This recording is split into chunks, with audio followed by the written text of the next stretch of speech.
Welcome to the Nomad Network, your first stop for complete and comprehensive Chicago Bears football coverage. Dive deep into analyses, updates, and all things Bears. Subscribe to our YouTube channel today and never miss a beat. Thank you in advance for your support. We promise to bring you the best because together we're unstoppable. Go Bears!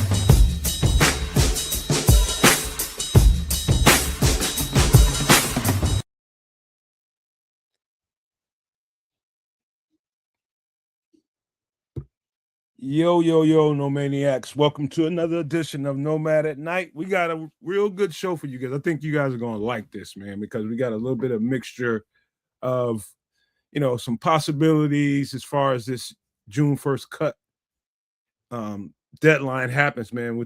I think it happens in a few hours at 12 midnight. I'm not sure, or it may happen at 3 o'clock tomorrow. I don't know, but it's not that far away, man. And it's a lot of interesting names on that list.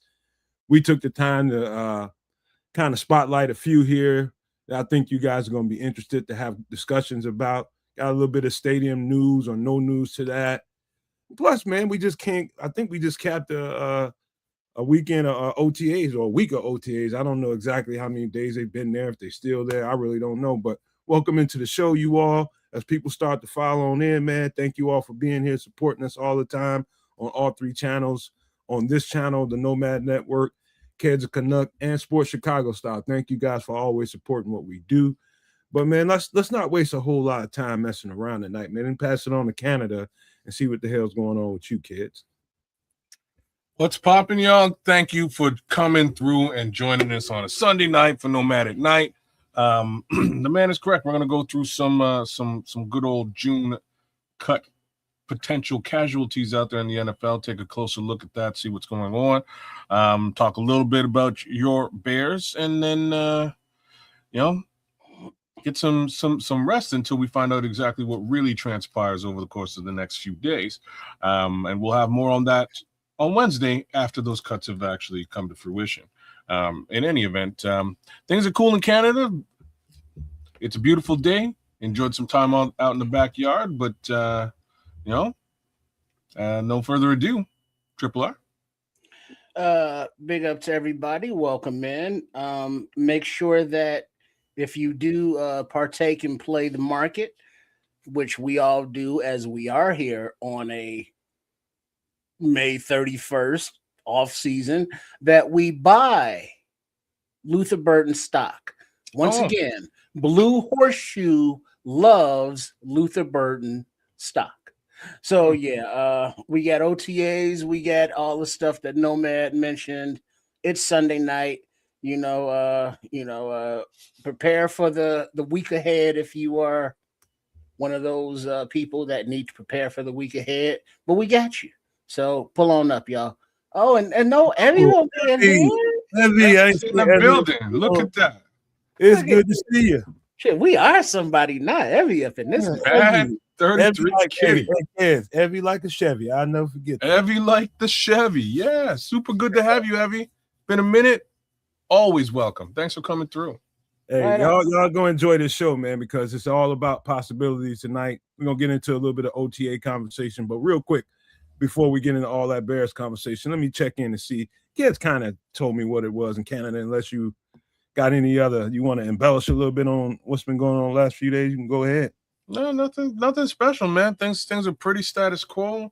Just really hunkered down, kicked it with the family, and enjoyed some of this semi-decent weather. Because, we really waiting on summer to kick in. We're kissing June now. Let's keep it like that. Hey, man, how far is Nova Scotia from you? Far. And when you say far, give me some kind of. So here's context. So I'm closer to Syracuse, New York is probably the closest. There's a couple of spots in upstate New York that I'm closer to, Ogdensburg, Watertown, but let's just say I'm close to Syracuse. Nova Scotia is on the Atlantic coast, right? So it's probably, I do business out there all the time. It's about a 2-hour flight. If you were to drive from where I'm at, you're driving probably for a good, I don't know, I'm gonna say maybe 18-hour drive. It's far. Why I mention it is I just saw Close to Niagara, not too far from. Well, like I'm far enough from Niagara, but like we're in the same province. We're not that far. I'm friends with somebody there on social media. Few people. It's freaking snowing there. It's snowing in Nova Scotia right now. That's what they told me. Damn. Not now. No, that was a couple of days ago. It was a couple of days back because so the company I work for is stationed in Nova Scotia, and my coworker was telling me that they caught a little bit of snow. I was like, seriously? And he's like, yeah, it's cold. It's cold out there. So I'm not like, I'm kind of surprised because it's also beautiful. Like, now that I've had the chance to go out there a couple of times and check it out, it's gorgeous, man. Like rolling hills, beaches, boats. It's kind of like, I don't know.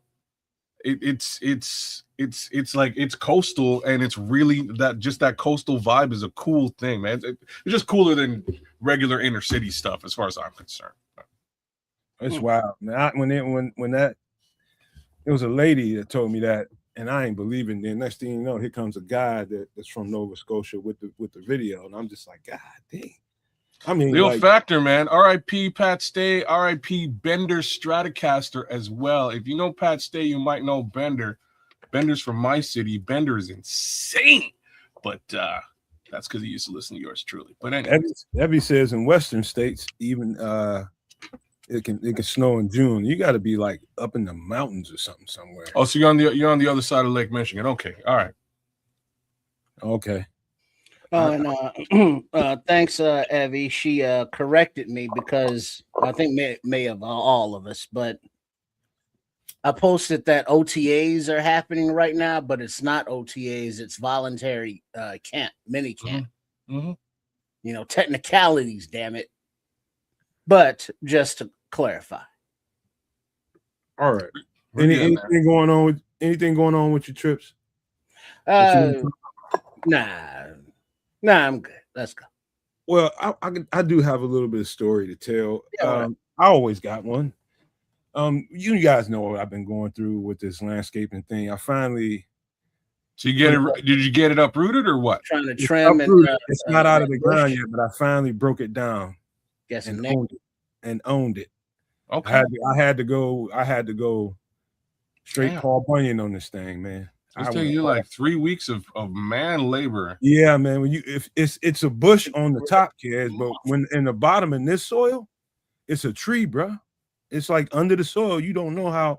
I mean, this thing is all under the sidewalk, and so we was thinking about ways to get this thing. First, we were gonna wrap it on with a chain and pull it out of the ground. I was just like, no, man, because if we pull it as deep as this thing is, it'll probably pull up the concrete. You might pull the concrete up with it. Yeah, you're right. You got a whole other problem then. But anyway, one of the things about me on social media, I don't, and this is just for everybody, anybody that follows any one of these channels, if you really, really pay close attention, I'm one of those people that really goes the extra mile when it comes to, I don't like the race relations in the country right now. And so when I see an opportunity to kind of put some of that stuff at ease, I'll take it, so lo and behold, I'm over here breaking down this bush, and a Latino guy is there working on my mom's house. He's inside, I'm outside, but he's never said a word to me, and I haven't said a word to him, and been around each other for weeks. And he decides to come outside, and he was just like, yo, he said, man, can I help you with that? And it kind of broke the tensions. And as we started to talk, he let me know that he was a little hesitant to come and ask me if he can offer me some help because of how the race relations have been in the country. Kids, because you're not here, you probably wouldn't know how piping hot it is in the country. With people, Well, I have a general understanding and idea, but again, I don't see this when I walk outside my door. So it's like that particular dynamic doesn't exist here. But continue. Hey, come on back next time, Evie, please. I would love for you to hang around a little longer. But this is a good story. Anyway, just to finish the story a little bit, we ended up talking, and by way of my conversation with him, I let him know that I did not like the tensions that we're having, especially with black and brown people, but with all people. White, I don't give a damn what color you are. I really don't. And we talked a good while about that, man. We talked for about an hour and a half about all of that. The beautiful thing about it was he was just as upset about it as I was. And it was, it wasn't like I was just sitting out there thinking, what could I do to go in there and ask this guy for help? He just saw me out there struggling and wanted to see if he had a tool or two that can help me with the job. And, because of all the tension in the country about race, he was hesitant to come out there and say something to me. I don't know if he thought that I was going to pop off on him and be like, get the hell out of my face, and start treating him like, a lot of people are treating brown people in the country. I'm not like that. And he found that out real quick. And so that was the beautiful thing that happened this weekend. The conversation ended up, spilling out into other things that we can do to kind of, pollinate each other's seeds, man. You know what I mean? Work together, do different things. And it was beautiful. He wants to introduce me to his people. And, I love stuff like that because there's always a little apprehension between people when you have situations like this that's going on in the country. There's apprehension there, some of it unspoken, some of it spoken to, but not in the right way. He was man enough to come out there to ask me, can he do me a favor? And I was just like, hell yeah, man, help me out. He was like, oh, cool, man. You cool, man. I'll help you out, man. Ain't no problem. But it's just it's a snapshot into the trouble in this country with race relations right now. Is awful. And anything that I can do, even on a very micro level, I am definitely willing to do that. I let him know that. And he's the same way. He hates it. I hate it. Let's do something about it. And so C's got pollinated the other day. Well done. Cool. Well done. But yeah, other than that, man, I got swollen hands, bro. My hands look like Mickey Mouse right now, man, because all the physical labor I've been dealing with in the last 48, 72 hours, I was trying to finish up that thing over there. It took me hours to get that thing moved and shaken up. I was beating on that. And then the very next day I had to, do the garden, man. And I had to till that thing out. And because there's so many leaves on this thing, like it's mounds of leaves on this thing. And so it's not a regular just go across the surface of the soil. And it's real easy if you have to do that. But when you have leaves on top of this thing, you got to dig, so you got to take that tiller, turn it up and dig into the ground and just keep going. It's a methodical process. And my hands are still a little bit swollen from that. So, physical labor, I've been on that shit this week. And yeah, I'm paying for it right now. My back's tight, my hands are swollen. But hey, sweat equity is worth something. And keep you healthy too. Yeah. Save you a few dollars. Mm-hmm. Yeah, I hear you, Scrolls. Around the way, the neighborhood hypes do that for like $5, $6. Scrolls is right where I'm at, man. I see the chat. I'm gonna put it up here. Just turn on the chat so everybody. Oh, don't put that on. I'm not gonna put it up.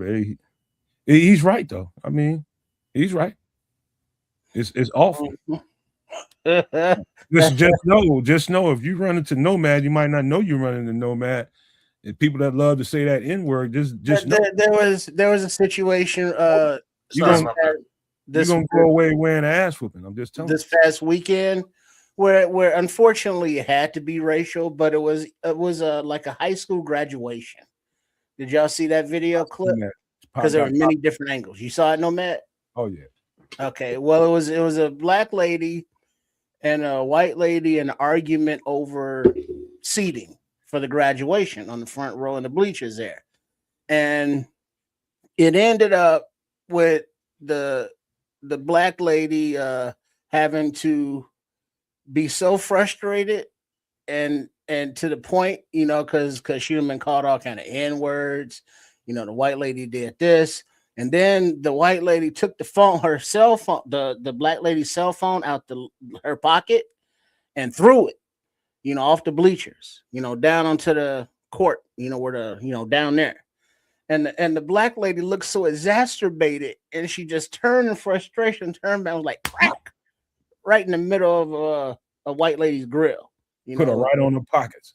Busted her shit all up. So and then the white lady's people who was there was like, kind of looked like, yeah, thank God somebody finally hit her ass. Because they had to look like, you embarrassing us, lady, but we your family. But we used to your embarrassment, and thank God somebody finally hit her. Remind you, kids, he said a kid's graduation. Yeah. Somebody had to get put on their pocket. This is one of the more memorable times of some kid's life, and she got to get put on her pockets because she couldn't stop harassing some black lady for nothing. Right now she's all up here, and the sheriffs had to come in and get her. It's just embarrassing for everybody. Whole sad state of affairs. Yeah. But that's where we at as a country now, kids. They're empowered, and when I say they, I mean they. So what you're saying is like you're just back where you were all of the whole time when America was great. Oh yeah, I remember that time. Yeah, that was a real shitty time for everybody. It's ridiculous, man. I don't want to spend too much time talking about. Well, but the sad part is, it's like, yeah, people on that side now are the quote unquote victims, because it's like, well, why can't we have differences of political opinion and still not be friends? It's like, well, your political opinion wants to put me in bondage. So yeah, there is no compromising with that from my part. So yeah, man. So I mean, that's what it's coming down to, kids. That's where we're going back in 2026. I'm gonna choke this off right now before it goes somewhere it don't need to. I'm glad, because the little homie that like, I don't want to give that little homie any press. You know what I mean? Like, if y'all know who I'm talking about, he gets no press. So let's continue on and let's talk about our favorite football team. All right, man. So we have heard everybody's going goo gaga over OTAs. There's a couple great throws. Minicamp. Yeah, great throws from Caleb. It was minicamp, and thank you, Evie, who's not here right now, who let me know that's not OTAs. That was minicamp. Mm-hmm. So, some great throws, man. Some great throws. One that I seen was to, I want to say Luther. No, it wasn't Luther Burden. What was it? No, it was there was I know exactly what you saw, because there were only two, thanks to Bears media, and that's all we got. But there was a scramble because Austin Booker, I guess, jumped off sides or immediate pressure. So Caleb rode to his right. He did that jump man pass, and Rome Odunze came all the way across the field and cradled the ball for the touchdown. And then kids, there was another pass down the left sideline, kids, where Caleb lofted the ball, and Xavier Thomas went out with his hands to catch the ball, because he was like 4 yards in front of Tyreek Stevenson. Because granted, they not wearing pads or nothing, but yeah, he toasted them, kids. Yeah, because no maniacs, Canuckers, everybody, Sport Chicago Stylers. I'm just so smitten with Xavier Thomas. It's just not fair, and I can't wait to see what Ben Johnson does with that little joystick of a fella. But yeah, I'm sorry. Go ahead. I think one of the unseen things in that, I remember this time last year when Ben Johnson first got here, and during this particular part of the season, Caleb looked very mechanical during that part of his progression through, who are his targets here, this layer, and this layer. It looked very mechanical. This year, that shit looked smooth and effortless. That year in the system has done him wonders. He just glanced over his progressions and boom, he knew exactly where that ball was supposed to be. Big difference.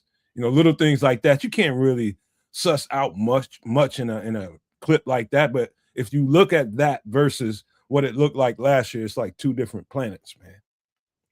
He was very mechanical last year, but that's what time in the system will give you. Well, then it's also reflected in comments not only from Ben Johnson and Caleb himself, but when they have the interviews. It was one of the defenders who was obviously here last season, but then also like Kobe Bryant, he wouldn't know though. But they were like, Caleb is more comfortable with the offense. It was one of the defenders was like he was just bad.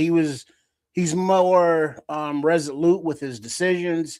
He's doing a lot more pre-snap reading, and I haven't heard specifically about his footwork being good or bad.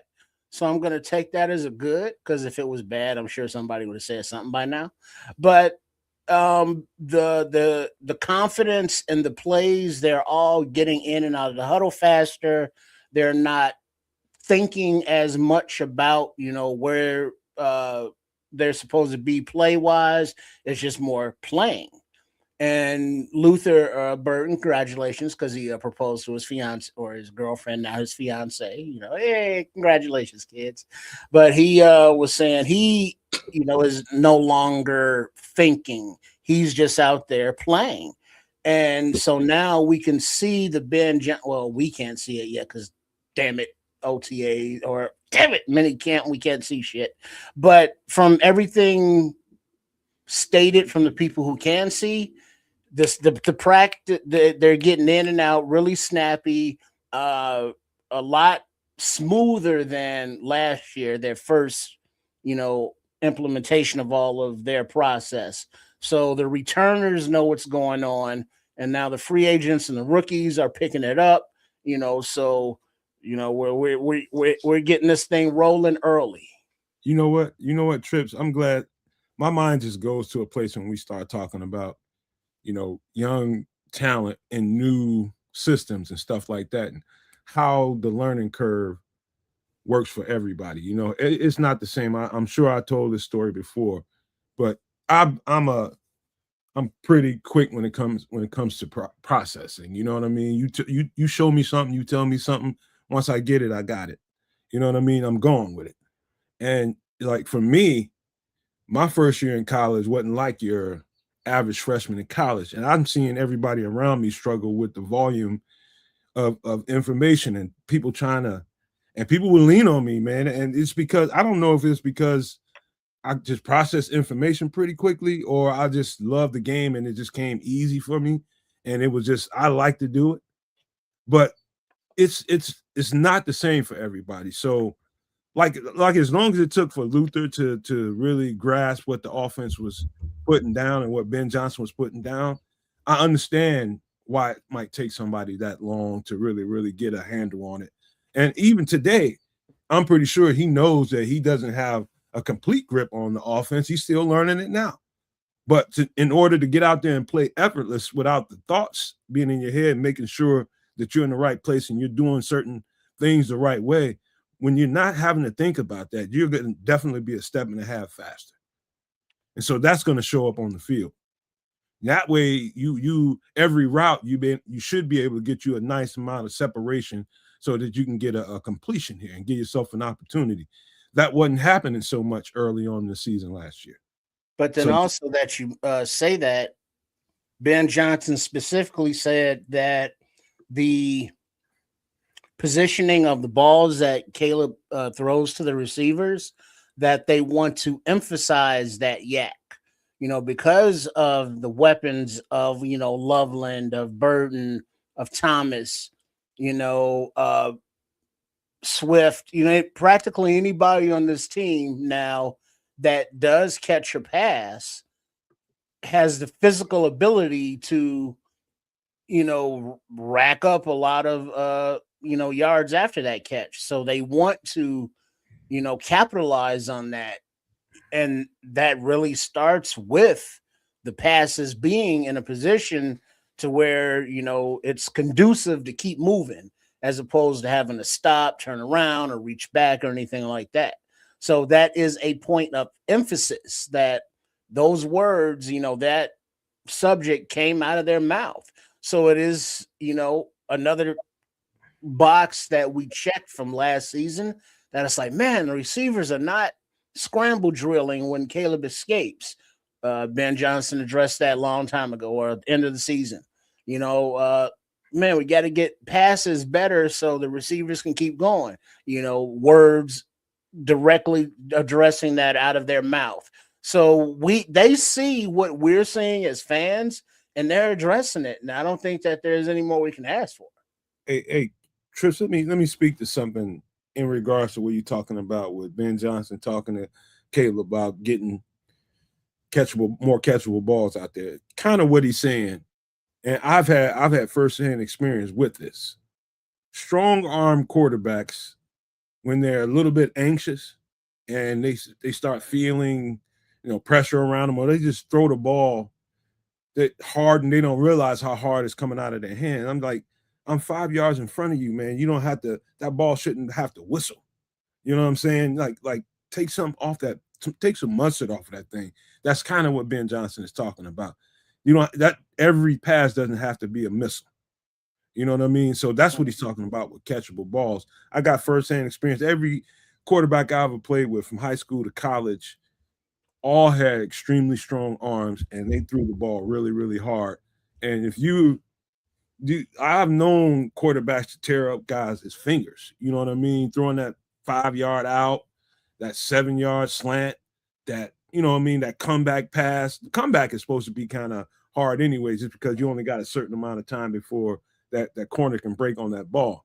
But any other pass, like the slants and the little dump offs and things like that, short area throws, man, you got to take something off of that. And that's just something Caleb's got to learn over time, man. Everything doesn't need to be a fastball.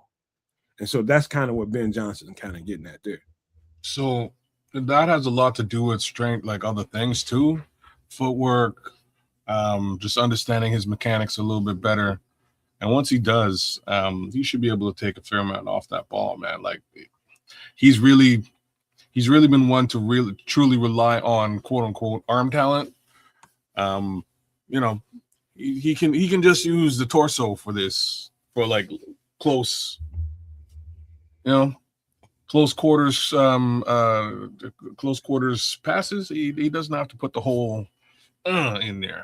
Yeah, you just pop that ball. All you need is this. That's all you need. Let him run up under it.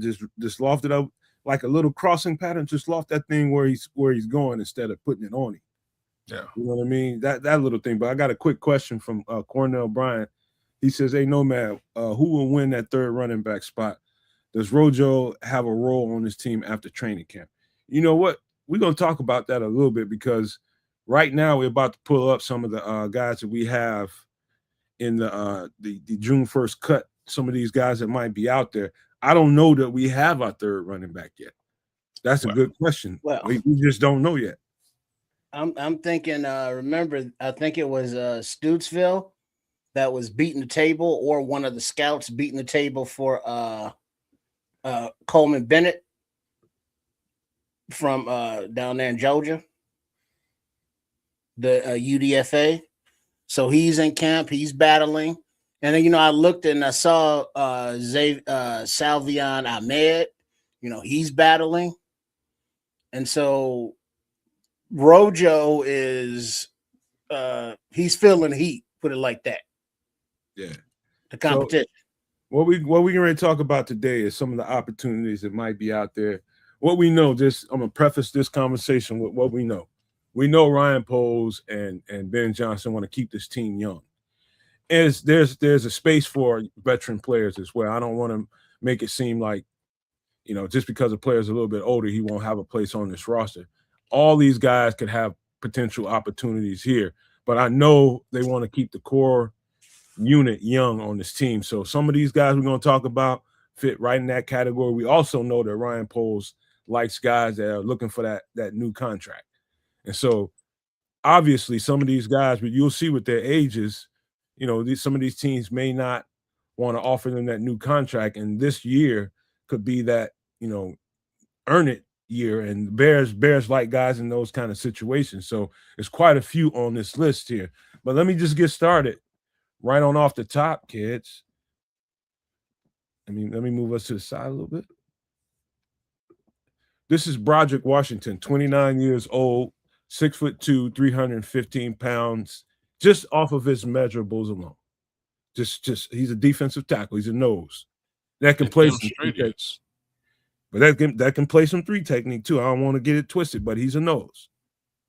This guy is the perfect size. If you look at the new guys that came into this roster, they're all about this size. The guys that Dennis Allen has brought onto this roster, all of them fit this category right here.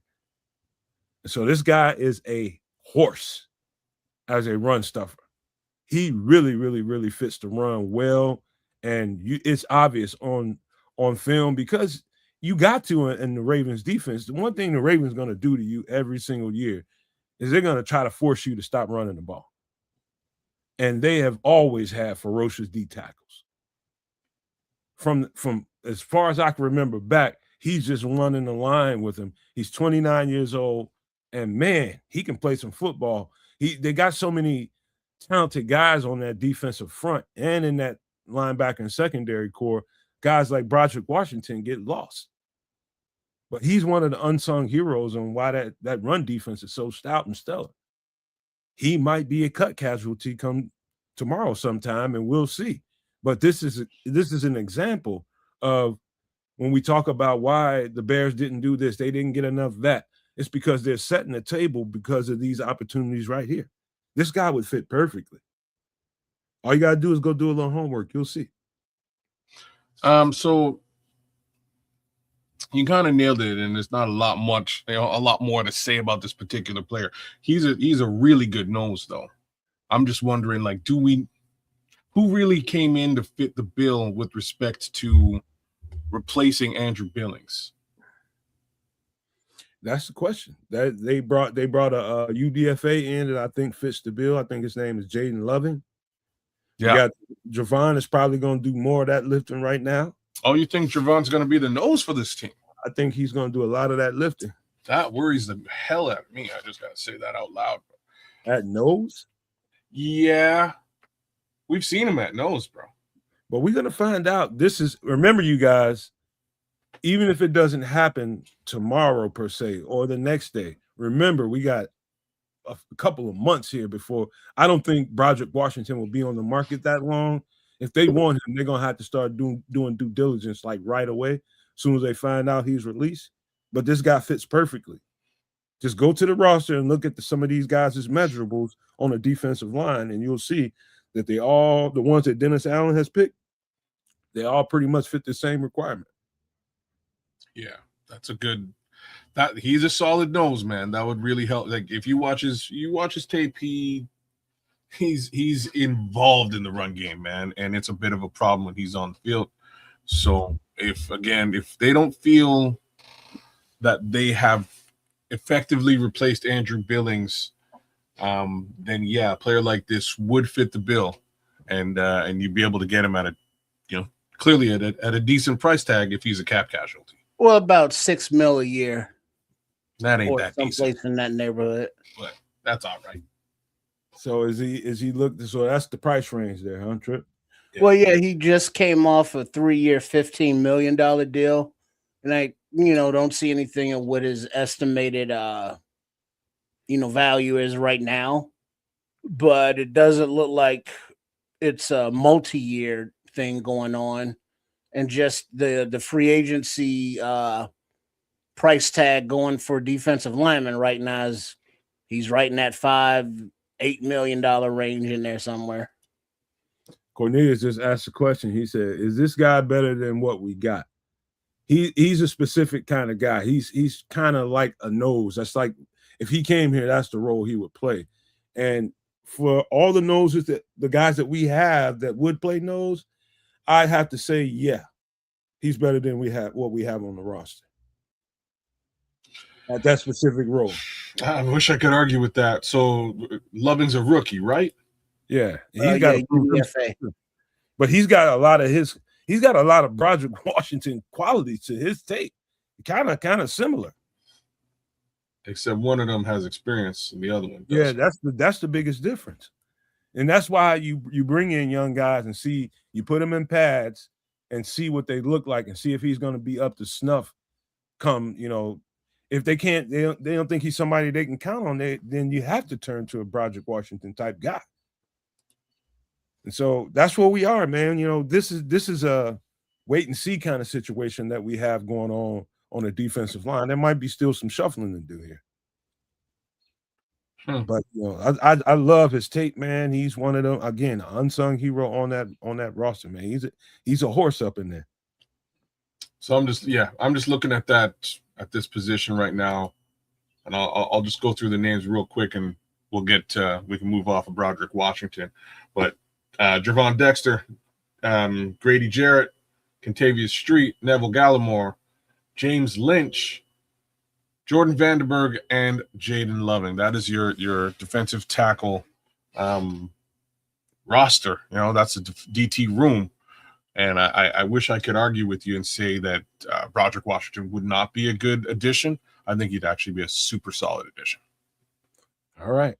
At about $6 million, it probably can get him. Yeah, I think he's looking at his tape. I think he's worth $6 million straight up. I don't think you play around with that salary. You give him that $6 million if you can, and we'll see, man. So here's the next guy.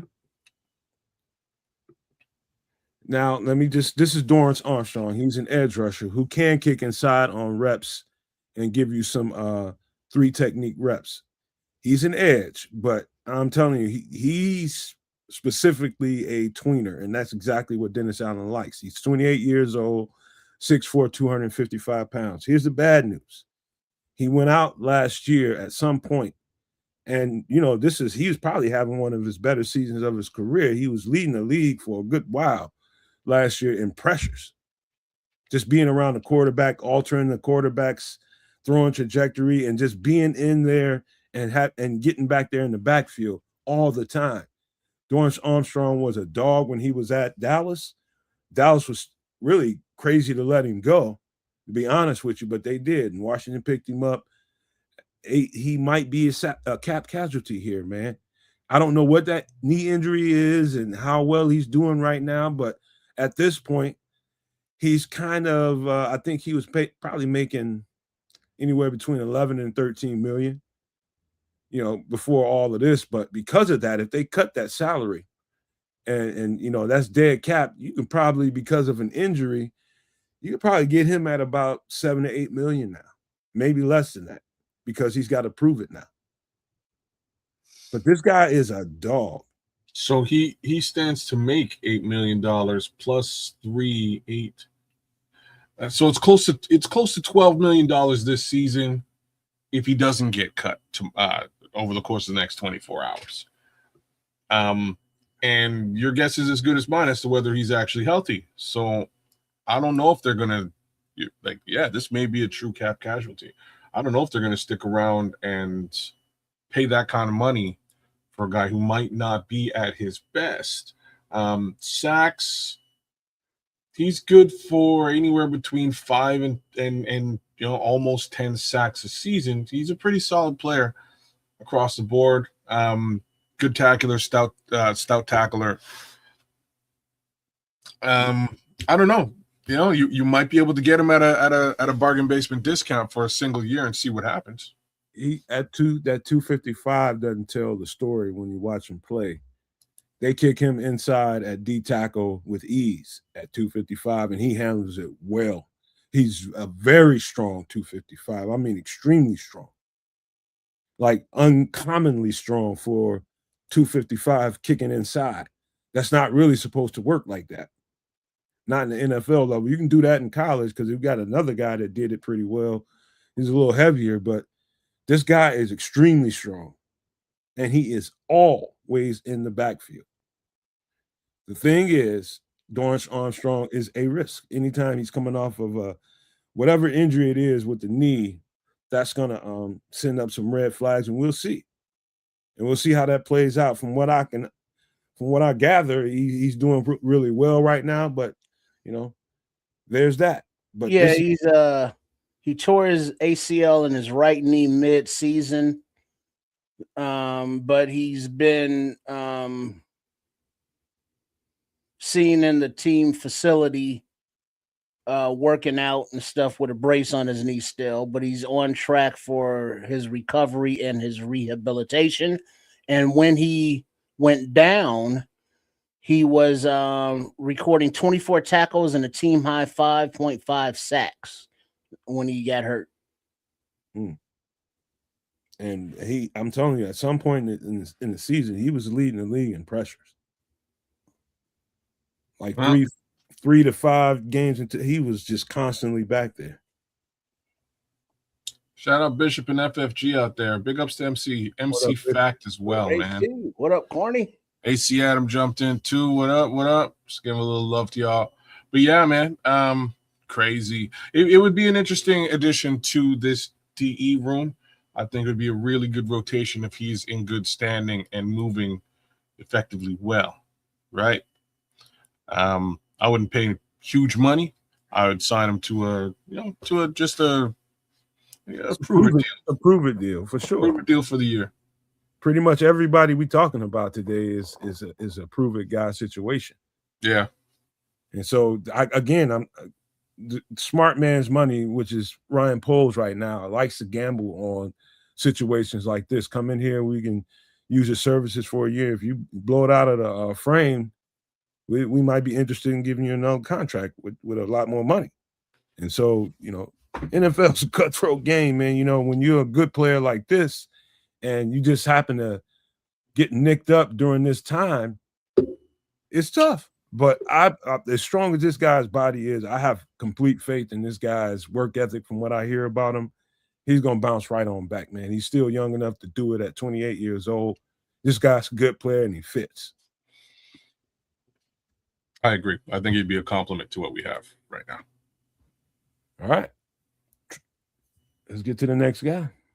Who we got? Mr. Dante Steele.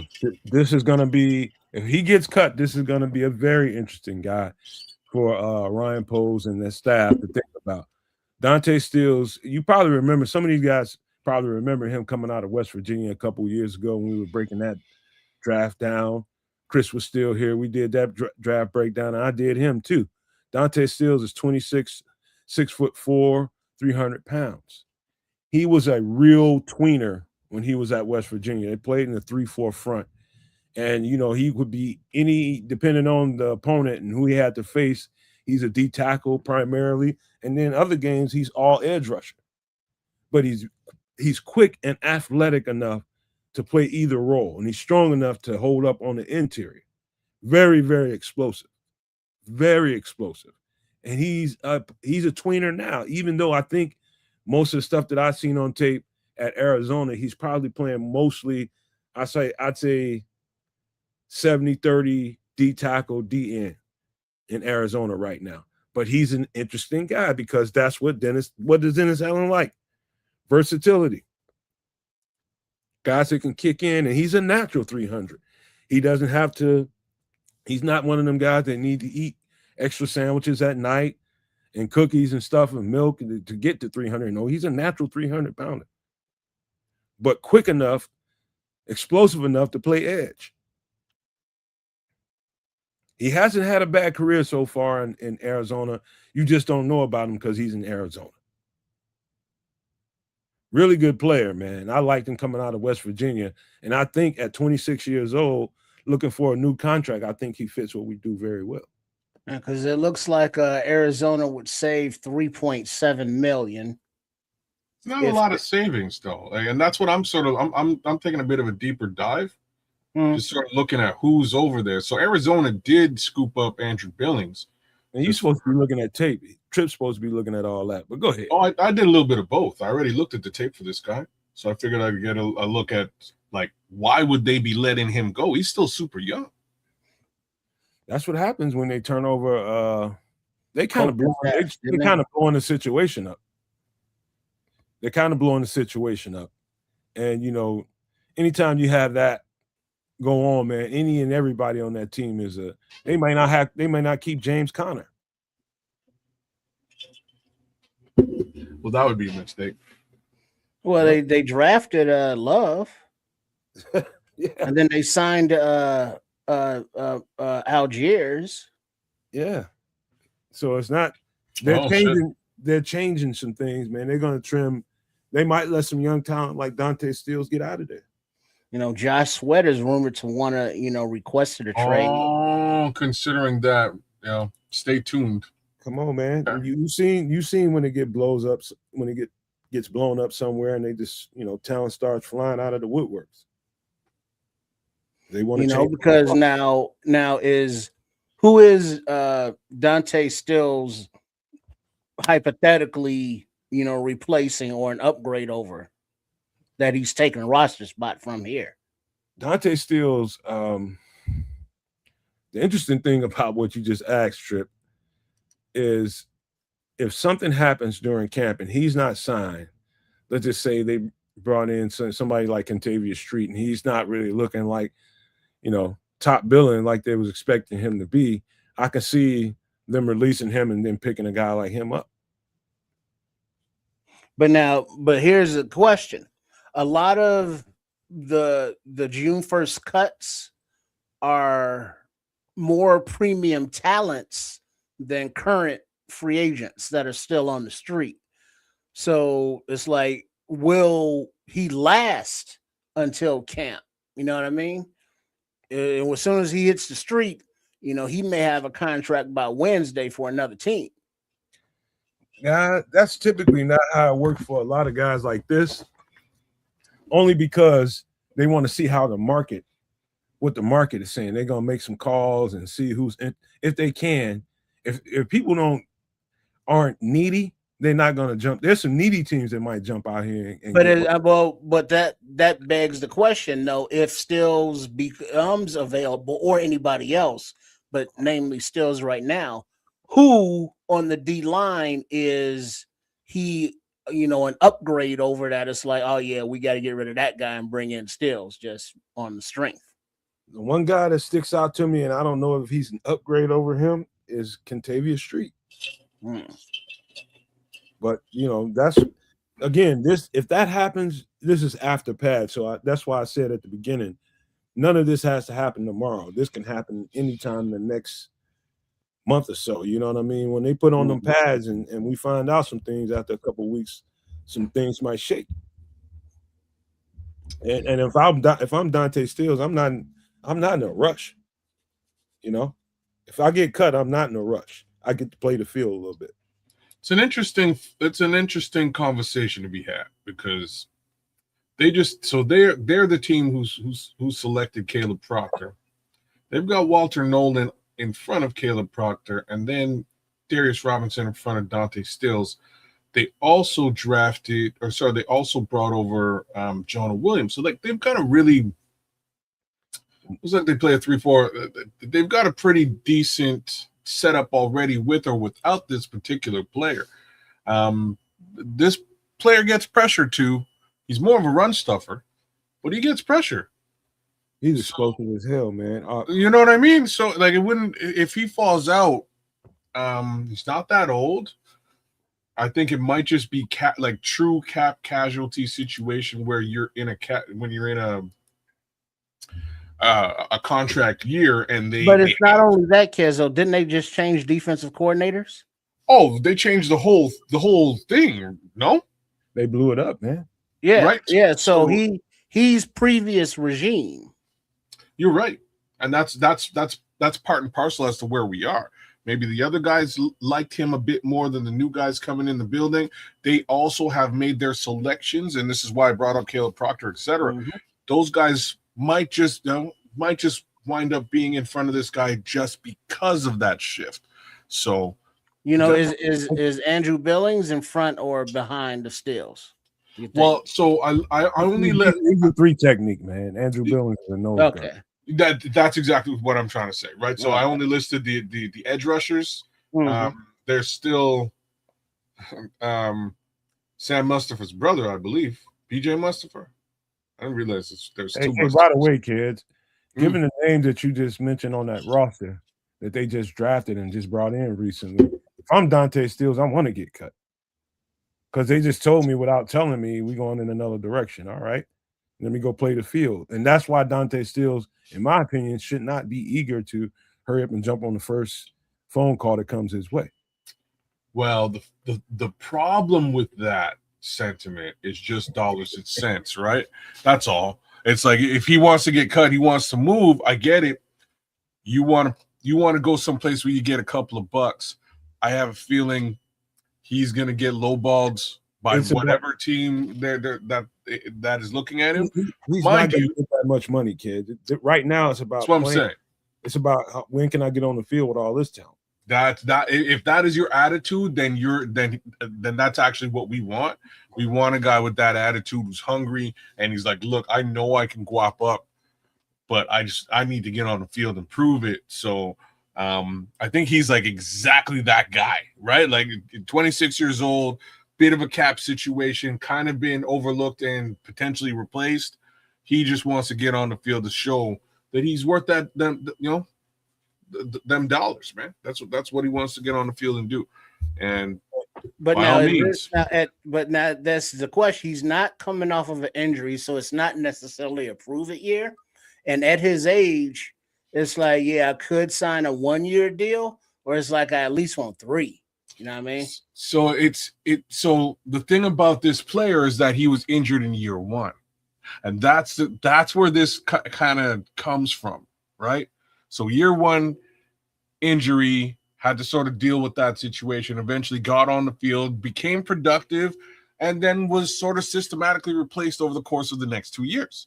So now he's in basically contract year with a year removed, and what do? You replace this player sort of twice over, if not 3 times.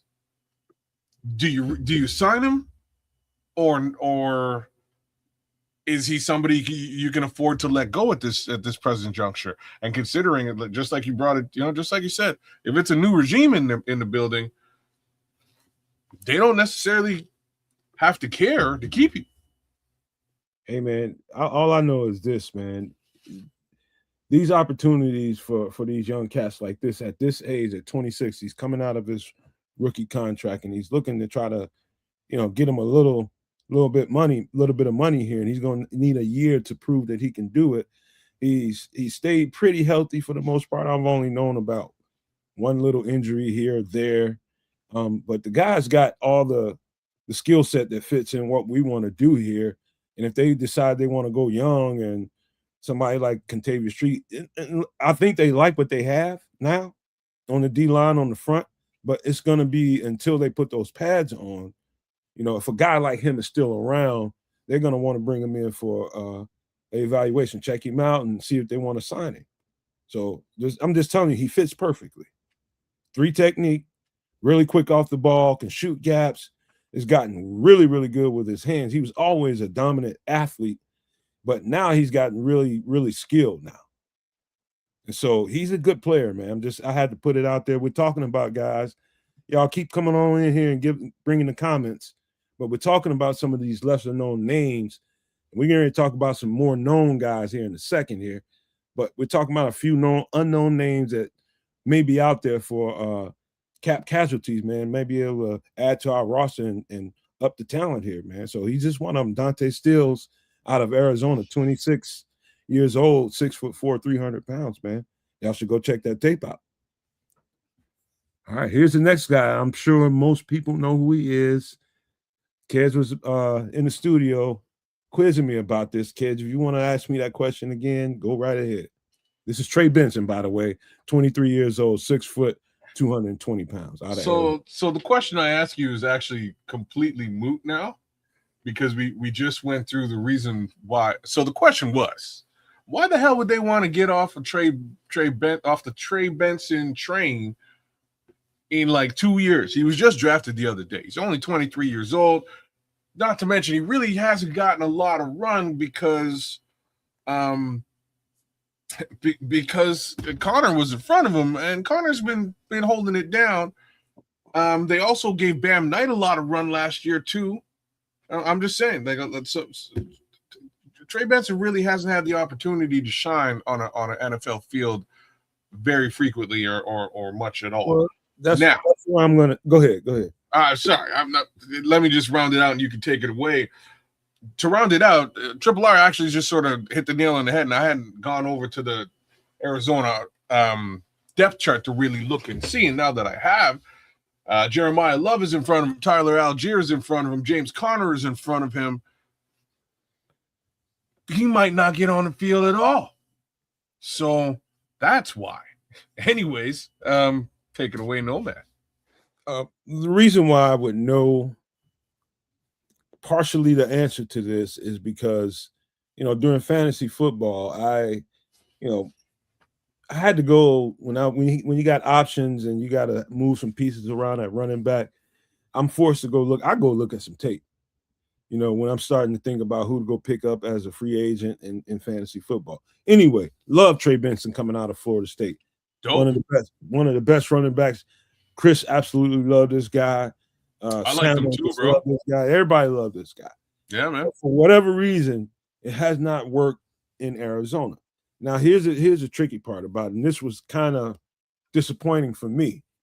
And James Conner got banged up, and Trey Benson was number 2 in line. Bam Knight was kind of after him.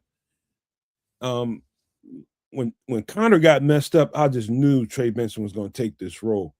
But for whatever reason, he did not grab the bull by the horns, and he had every opportunity to do it. Had to been like 2-3 games in a row he was getting the bulk of the carries and just did not grab the bull by the horns. Now, I don't know, because I did not do deep research on it, whether I thought it was him not following the running tracks, whether the blocking was right, the offensive line. I don't know what was going on, but I know this. It just didn't look good on tape. He didn't look like the Trey Benson at Florida State whatsoever. And so I'm sure the people that are doing the evaluations inside the Cardinals building are looking at some of the stuff that I was looking at. Like when he had those opportunities to get the bulk of the carries, he didn't grab the bull by the horns. So for that reason, he may be out here in the wind and an opportunity that who was that asked me that question? Who was that? That was Cornell Bryant. He asked me, he said, "Hey, no, man, who wins the third running back spot?" I don't know. And I think, again, it's going to take when the pads go on. It's going to take when the pads go on, Cornell. And when the pads go on, if they don't see that number 3 running back, this is why this conversation about Trey Benson might be worth having.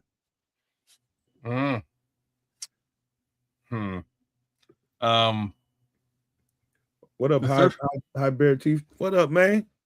What it do, Chief? Now, highly possible that the third running back is Savion Thomas. Just want to say that out loud as well. But I do think that Coleman Bennett will get a shot because they're going to need a bit of they're going to need a north-south bruiser type back as well back there. So my guess, if I'm guessing, Salvon Ahmed doesn't necessarily make the team. Sir Mr. Johnson does not make the team. And they sort of alternate between lining Xavier up, coming out of a wide receiver's position into the backfield, or Coleman Bennett in situations where you really need to go north-south. Hey, kids. Go ahead, Trips. Go ahead with your thought. No, all I was going to say is me being a Florida State fan and really knowing what Trey Benson's skill set is and knowing how good this offensive line especially is when it's right, when they figure out that I think Trey Benson would eat here in whatever capacity just because of the offensive line. I'm just thinking about some of the tape I've seen. I don't think that Arizona offensive line was really good at all.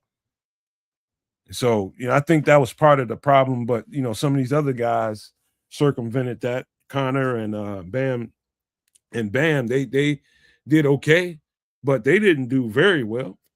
No, Connor did. No, Connor did do very well. He did. He's just a big dude, man. I'm just saying, Connor's the exception to that rule. Bam had a couple of really good games, And just like you're saying, you would have thought that Trey would have picked up the torch when it was handed to him. He didn't. So it's a bit of a wild card there. I'm a little confused as to why that didn't work out. You're right. Maybe it was O-line, but then you look at these other backs, and I don't know if that was really the situation over there. So I would not be surprised, unfortunately, for Mr. Benson if he falls out of favor in Arizona. Yeah, and my comment was actually, all right, DeAndre Swift, Kyle Monangai, Roshan Johnson, Britton Brown, Coleman Bennett, Salvon Ahmed. And that was remember when Travis Homer was running back, wasn't he running back 4? Sure. And but he was only a special teams guy, basically. So if they do, however, get Xavier Thomas on the roster, whether it be at wide receiver 5 or 6 or running back 3 or 4, he's going to have his skill set and do what he does. But it's just, how do they, divvy up the roster spots? Well, this is you're nailing it, right? So I have a feeling they're going to keep him as a wide receiver. That being said, they may shrink the RB room, right? And that's really what I was sort of alluding. They may shrink it. This past year, we had 4 guys. One of those 4 guys did absolutely nothing with respect to the RB room. Don't be crazy, kids. You got to keep 4 running backs, man. I'm not being crazy. Like, that's crazy. You have to keep 4 running backs. Well, last year they kept 2. Well, you only saw 2. Well, they had Britton Brown on the practice squad, and he came up like a game or 2. I got to say this, man. I love this comment. I'm sorry, y'all. But I love this by High Bear Chief right here. He says, maybe with the Bears' ability to stretch the field, we might see a different Trey Benson. That's kind of what I was alluding to. The strength of your offensive line, like no running back, I don't give a damn. You better be Walter Payton and Barry Sanders, and your line is irrelevant. Other than that, no running back is any more as good as his offensive line. And then put it like this: I'm also not going to be mad at a 23-year-old 6-foot guy, 220 pounds, that's running a 4.3, 4.4, being in competition, for a roster spot. Ain't nothing wrong with that. You're looking at a different guy. High Bear Chief is right. That's kind of where I'm going, man. Like you this offensive line, you get different production out of a guy like this. He's a big physical running back. And that can tote the ball on 1st down, 3rd down, 4th down, and you're getting him for nothing. And he needs an opportunity to show that I need to be in a better supportive situation. Because his talent you can't argue with it. He just needs space to show it. And a line that can do that for him is in Chicago. So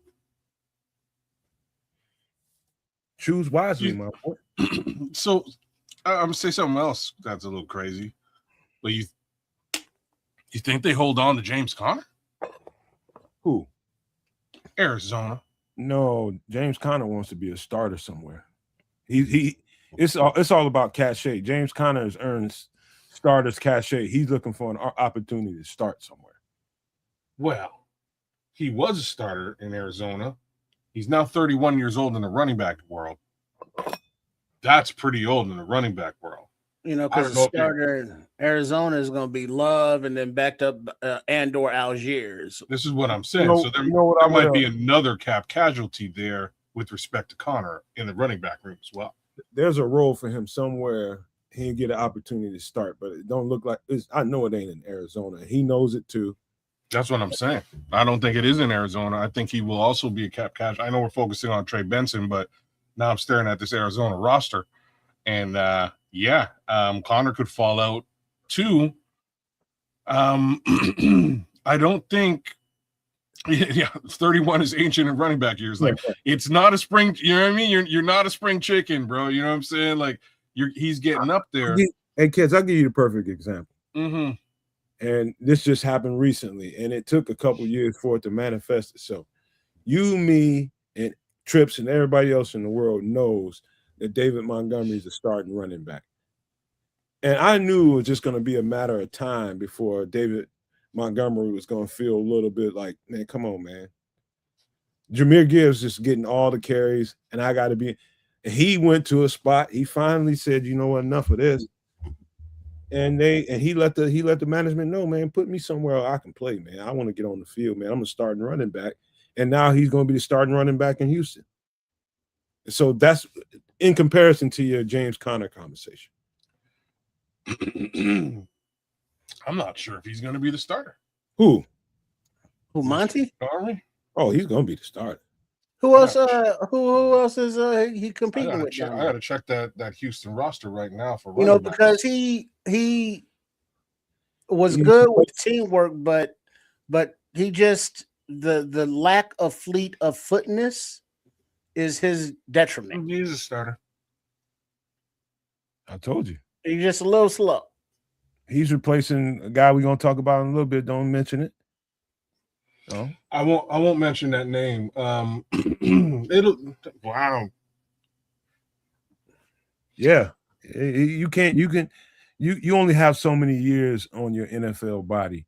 And you ain't gonna, even though you might have loved what they had going on in Detroit, you're gonna get a little disillusioned with it, knowing that you got more to you than what they putting on display in Detroit. He's like, man, send me somewhere I can play.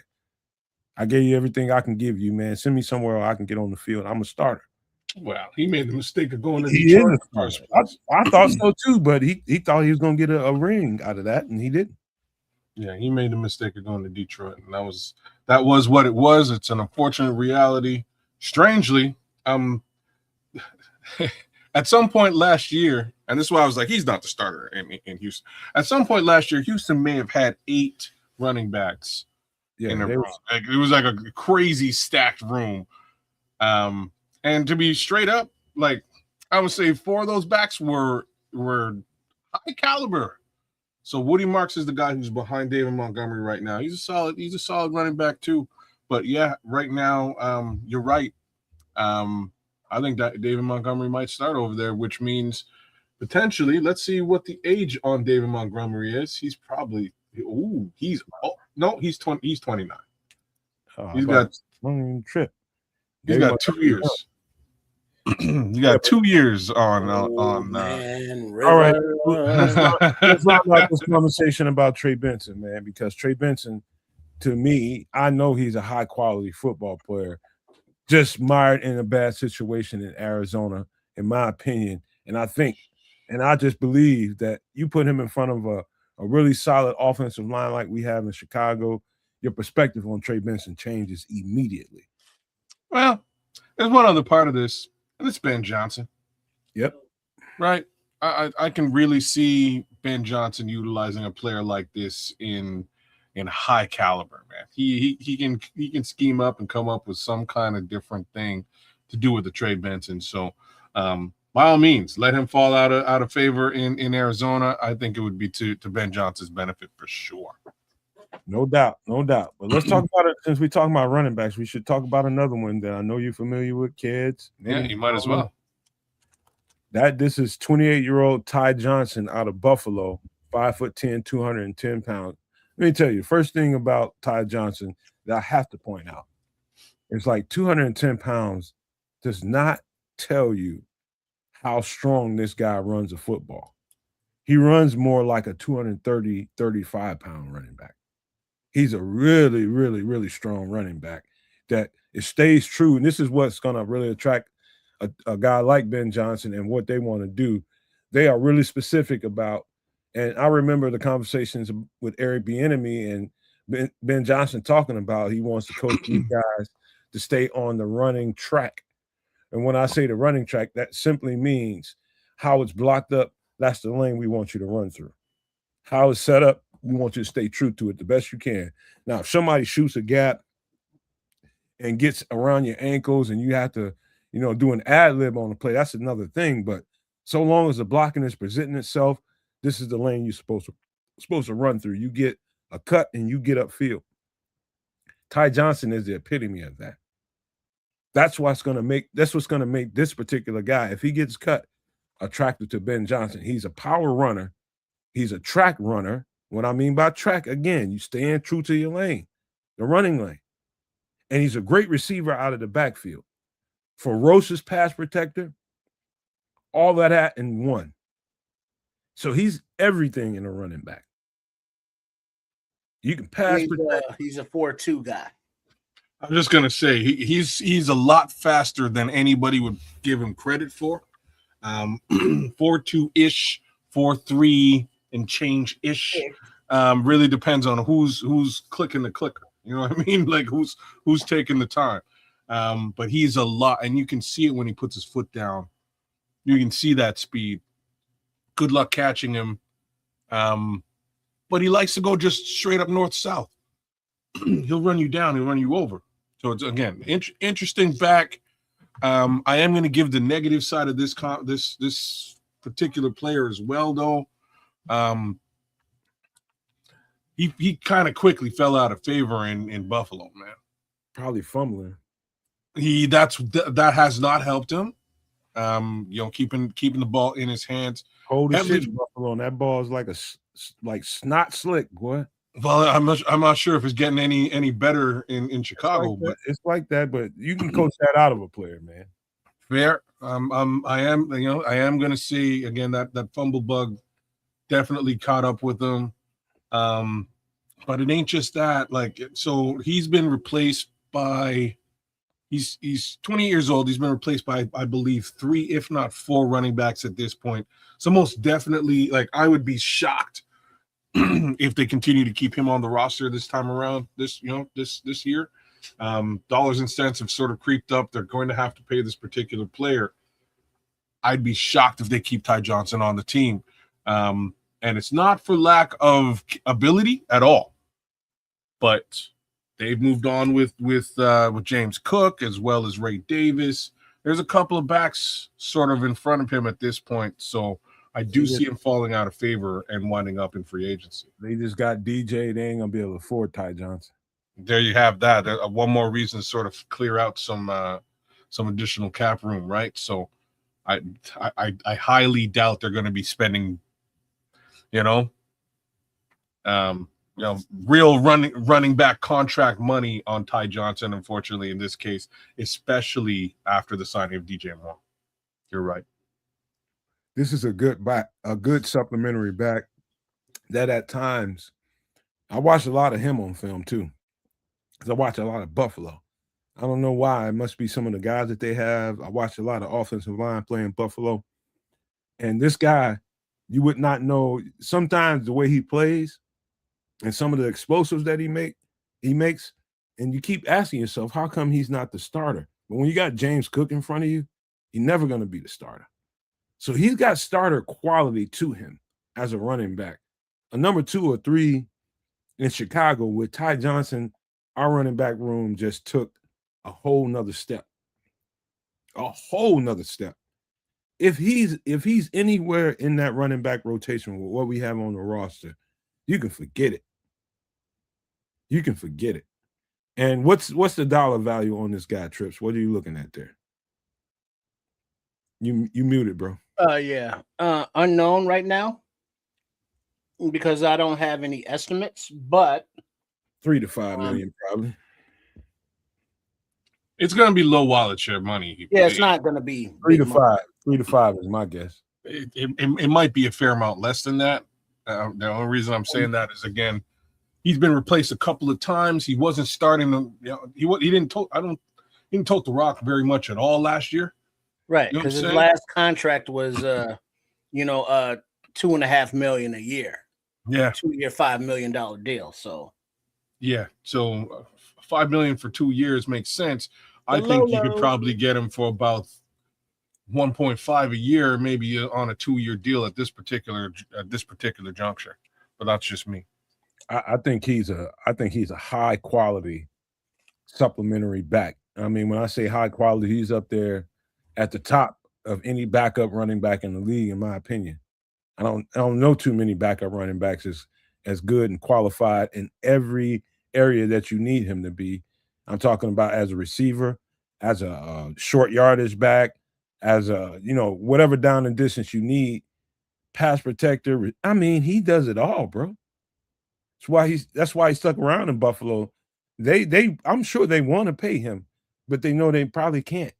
And so this is going to be a gift for somebody in this offseason, and I hope it's Chicago. You think they want to pay him in Buffalo? Yeah, hell yeah, he's good, man. I don't. Again, I He's find that good, idea man. hard to believe, just because they drafted at the running back position twice over this particular player. They know they can't keep this guy. Well, they could have. That's what happens in the NFL, man. When a guy prices himself out by his play. And that's when teams, knowing salary cap structure, have to go young. And no matter how they might like a player, they know they might have to just part ways with him. Unfortunately, that's how the game goes. Yeah. It's not because he can't. Man, this guy is a dog. Ty Johnson is a dog. Make no mistake about that. And they want to keep him. He brought some of the personality to Buffalo's offense, man. He's a dog. But that's Ty Johnson out of Buffalo, possibly soon to be a cap casualty. 28 years old, 5'10", 210 pounds. I think would be a super good fit here in Chicago, 110%. But here we go with the next guy. This is going to be interesting. A little bit older trip, so don't. I'm glad he ain't on here. This is Grover Stewart. Let me tell you, he's 32 years old, 6'4", 315 pounds, right there in that category where Dennis Allen likes him. Let me just be openly clear about what this guy is. Number one, he's drafted out of a HBCU, late 6th, 7th round pick, and worked and built himself into the player that he is. This is during the Flus time in Indianapolis. That was a great defense they had going on in Indianapolis. Some great players on that defense. This guy, let me tell you something. You look at the tape on Grover Stewart from where he started to where he's at right now, and he's the epitome of, when you heard Flus tell this story that he thinks that D tackles and defensive linemen get better as they age, Grover Stewart is the epitome of that. He's just gotten better and better and better and better. Perfect example of how.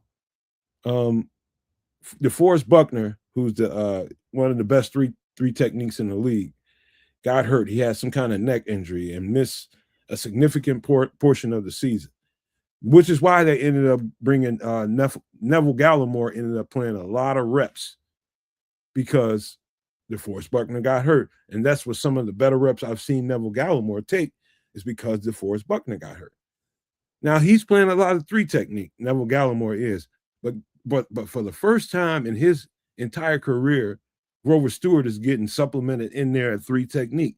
He's getting moved away from the nose tackle and getting the three technique role and playing the dog crap out of it. I mean, playing it. Grover Stewart is at the peak of his career right now and getting better at 32 years old.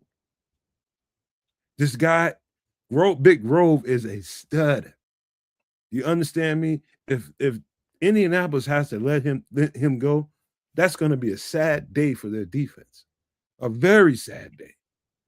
Now, if Grover Stewart is out there on the market, now this guy in particular, he will not be out there long. Top 2 or 3 nose tackles in the league.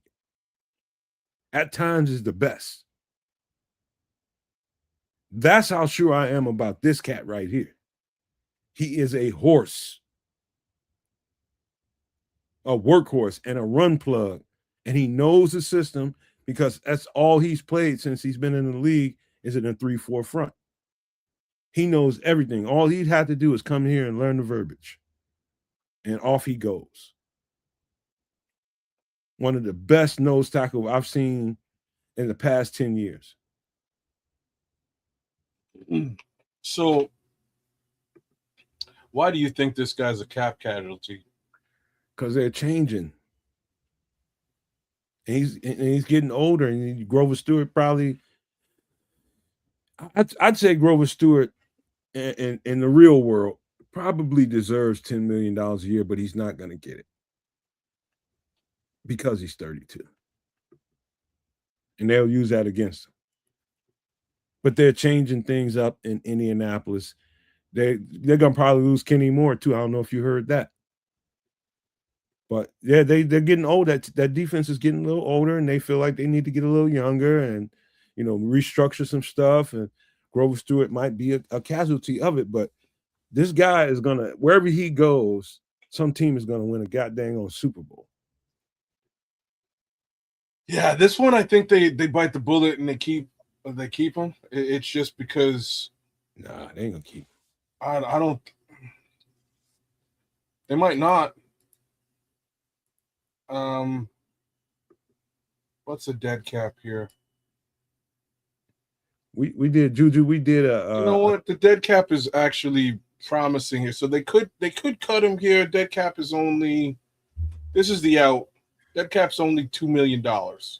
They are kind of on the hook for about 13 mil. If they 14 and change if they keep him. So this is a tough one. You have the guy under contract. You spend a bunch of money. I don't really see them having somebody that that could just step up and clearly replace him. No. And that's the problem to me. And that's the reason why I think they might just hold on to it's a lot of money, contract man. they have. What's that? It is a lot of money, but the other thing is we are talking about the Colts. They don't they got Tommy down there? Tommy who? Adebore? Yeah. He's a 3-tech, man. Yeah, he's there. Nah, he's well, yeah, no, he's a 3-tech as opposed to a nose, you're right. They don't really have. They have Cam Ball. Like they don't really have. It's good as a really have a fair replacement for him. Like they could move Tommy over. As good as a 3 technique as DeForest Buckner is, as good as a slot corner that Kenny Moore is, Grover Stewart has been the best player consistently on this defense for at least 3 years. And that's only because DeForest has been in and out of the lineup because he's getting a little nicked up in his older age. But Grover Stewart has been the best player on this defense for 3 years consistently. And that consistency sticks out to coaches. They know ain't nothing going to change if you put him in a different helmet and shoulder pads with a different jersey. Grover Stewart is Big Bro. They don't call him Big Bro for nothing, man. He's dominant. It's another opportunity for us out here. I've been loving this player for at least since we got Flus over here. I really started paying attention to him, and that's been some years ago. But I watch him every single offseason. I want to see what Grover's been up to. And it would be an interesting dynamic having him and Neville together here on this line. Actually, it'd be very interesting. What do you think Neville is? Do you know how much Neville weighs? He's probably like about 300. Okay, so that's not particularly nose tackle weight. No. So Neville Gallimore, they probably want him more as a 3 technique. So when I'm talking about nose guard specifically, Grover Stewart is head and shoulders above anything we have on the roster right now. I would agree. Easily. He's just Big Grover's a dog. I mean, a dog. He made himself into this guy. He's self-made. And so at 32 years old, I know that might look a little like, oh man, we need with an old player like that. Dog, some of these guys just, hey, get better with time. All right. So the price tag on him is, what do we say, kids? 10-ish. 10-ish. I think he deserves 10, but I think he deserves 10. There's no ifs, ands, or buts about it. But if we can get him at that's my problem with it, right? Like 10 for a 32-year-old man odds are he's gonna want. He's not trying to come. This ain't prove it capacity. You know what I mean? Like he's well established. He wants 10, and he probably gonna want a couple of years. I don't even know if the Bears have that kind of, you know what I mean? That kind of cap space to even have a conversation with a Grover Stewart. He ends up on the Chiefs and ends up on the damn Packers or something, and we mad about it. Damn, that would make me mad. Man, I'm telling you, this is a hoss right here, boy. Yeah. Grover Stewart, 32 years old, 6'4", 315 pounds, possibly a cap casualty, man, but we will see. Man, I love this football player right here. All right. This is a little more interesting. Another D tackle. Yes. Who remembers this cat? Mozzie Smith out of Michigan. First with the Dallas Cowboys, ended up getting traded, ended up with the Jets, and he's definitely not long for this roster. Why would you say he's not long for the Jets roster? Because he's not. All you gotta do is just do a little homework, and you'll know that, you know, the minute they made the trade for him, it was all about just getting what they can get out of number 95 that they traded to the Cowboys. I forget his name right now. Dexter Lawrence? No. The D tackle. What is it? Why am I blanking out on the D tackle? Washington? No. Hold on. I got you, man. Just give me a second. Quinnen Williams. He's actually listed as a DE. Would you believe that? Yeah, he's an edge. That's crazy. So Quinnen Williams, he got, you know, sprinkled into some of the sweetness that got Quinnen Williams in Dallas. Yeah. And so I think from what I heard right off the get-go, you know, Mozzie Smith wasn't going to be long for this roster because he's 24 years old coming. He's got to prove it. Now, let me just tell you what I saw in film with Mozzie Smith, even in Dallas. And I didn't see much in New York, but I was just looking heavily at the Dallas tape. One of the things about Mozzie is, in my opinion, I think Mozzie, he in Chicago, let's just say we grabbed him and decided to start working on him, immediately dropped 15 pounds, and he's a problem. Because I don't know if he just wasn't recognizing, you know, the snap counts and wasn't getting off the ball with the line of scrimmage, with the defensive lineman, because he just wasn't seeing it or hearing it. I don't know what it was, but he's just a little slow off the ball. Something that I didn't notice when he was at Michigan. I didn't notice that whatsoever. Somehow he gets to Dallas and him getting off the ball, you know, quickly is inconsistent. I don't know what the hell that's all about. I can't tell you that I know it, but I know I saw it on tape, and it was kind of like, man, what's going on with you? Something's amiss here, and I don't know exactly what it is, but he's too young and too talented for teams not to say, you know what, we want to keep our core young. We're gonna work on this guy, love on him, and get him where he needs to be. Maybe trim a few pounds off of him and get him back explosive like he was at Michigan. That's my opinion about what I think he should do. I think he should drop 15 pounds, get about 315, 320, and I think he's gonna be fire. Well, I can't. I like this kid a lot coming out, and I don't know if y'all remember. He didn't do a whole lot on like combine week. He didn't do a lot, but he hit the bench, and when he hit the bench, he left everybody's. I don't remember how many presses he did, but it was like it was like a crazy number. This kid is super strong. Great run defender. The question is, again, get off and getting upfield and getting pressure. You're not going to get a lot of that out of Mozzie Smith, unfortunately, unless, as Nomad is saying, maybe he drops that 37 pounds. You know what I mean? If he drops that 37, we might see a more svelte and a quicker version of Mozzie Smith. But at present time, what you're getting is one of the better run defenders in the NFL, and I'm kind of surprised he doesn't get used. Now, I'm also looking at this particular God, the New York Jets are a brutal team to look at. They They've just got loaded along their defensive front, kid. That's all. their defensive front is really interesting, even though they traded off a bunch of talent last season. In front of Mozzie Smith, they've got Darrell Jackson Jr., who they just drafted. They've got Tavondre Sweat, who's a monster. Who else do they got? Harrison Phillips.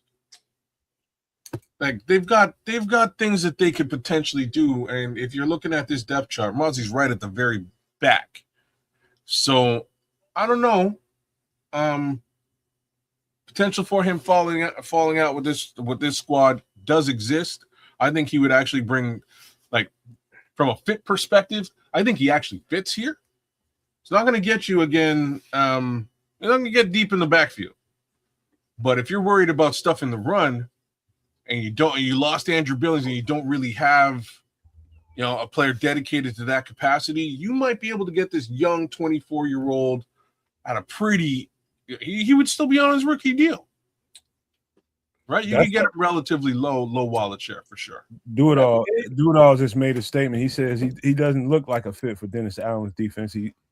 He likes the smaller, quicker D tackles from 290 to 320 max. He doesn't fit. That's exactly. I can't argue with that. Take that 15 pounds off of him. He's a monster. Yeah, drop that.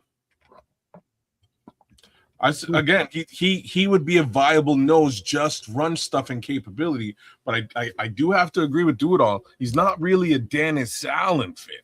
As it sits right now, that's the first thing they would. I think that's the first thing Dennis Allen would want to do is look at his tape in college and be like, "Heck, how can we get you back to this kind of explosive?" He was heavy in college, but for whatever reason, the NFL and the consistency and the strength of these pro players have slowed him down tremendously. And I think to combat that, your average and your wise defensive coordinator would say, "We're gonna get you more explosive. We're gonna get 15 pounds off of you. We're gonna get 15 pounds off of you and see what this looks like for you. You're gonna feel better."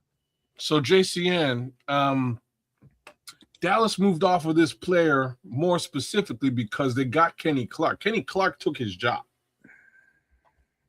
Right? They upgraded at the position and wound up moving him off when they got the edge rusher from the Jets. So I'm not really sure if this was a situation where Dallas fell out with the player, or if it's just that they upgraded, gave his job away, and really didn't need the player anymore. Hey, kid, you remember how excited people was over Mozzie Smith a couple years ago when he was coming out of Michigan? Brother, he was mocked to the Bears quite frequently, actually. And this is why I tell people all the time, I don't care how good they are in college.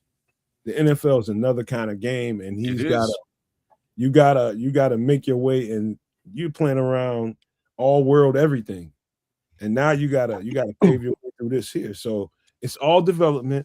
I would not give up on Mozzie Smith. He's a high-end young talent, and I mean super duper high-end young talent that needs a little time to round the edges off a little bit. And that's just exactly where Mozzie Smith is, in my opinion. It wasn't horrible. The things I saw on tape wasn't the best. The worst thing I can say about Mozzie Smith right now is it's been inconsistent. The flashes are there. It's just inconsistent. All he needs to be around is some good players, some good sound coaches that's going to support him. Well, this is another instance where, Nomad has his sayings or words of wisdom or advice, or, his nomad nuggets, if you will. Just right there off top of the dome, kids. Just came up with that right there. Nice. But Nomad, he's always mentioned that even though we are looking at draft prospects now, that scouting report stays, in the hard drive for when these prospects are now free agents or, going to be tradable. Now we're talking about Mozzie Smith, somebody that, we looked at mocks a few seasons back, possibly being, available as a June 1st cut. And it's like, remember that guy? And it's like, yeah, because, we forecasted him here. We looked at him because he was, from Michigan. whatever reason. But now is the opportunity to go back and be like, oh yeah, we looked at this guy. This is what the prognosis was then, and this is what he's done thus far. But this is that circle moment, where things come full circle, where it's like, hey, this is a guy that we looked at as a prospect, and now he's back. Look at how it works, man. Stuff runs full circle that way. I mean, you're right, man. It's they're great in college, and this college, man. When they get in this league, you got to prove it.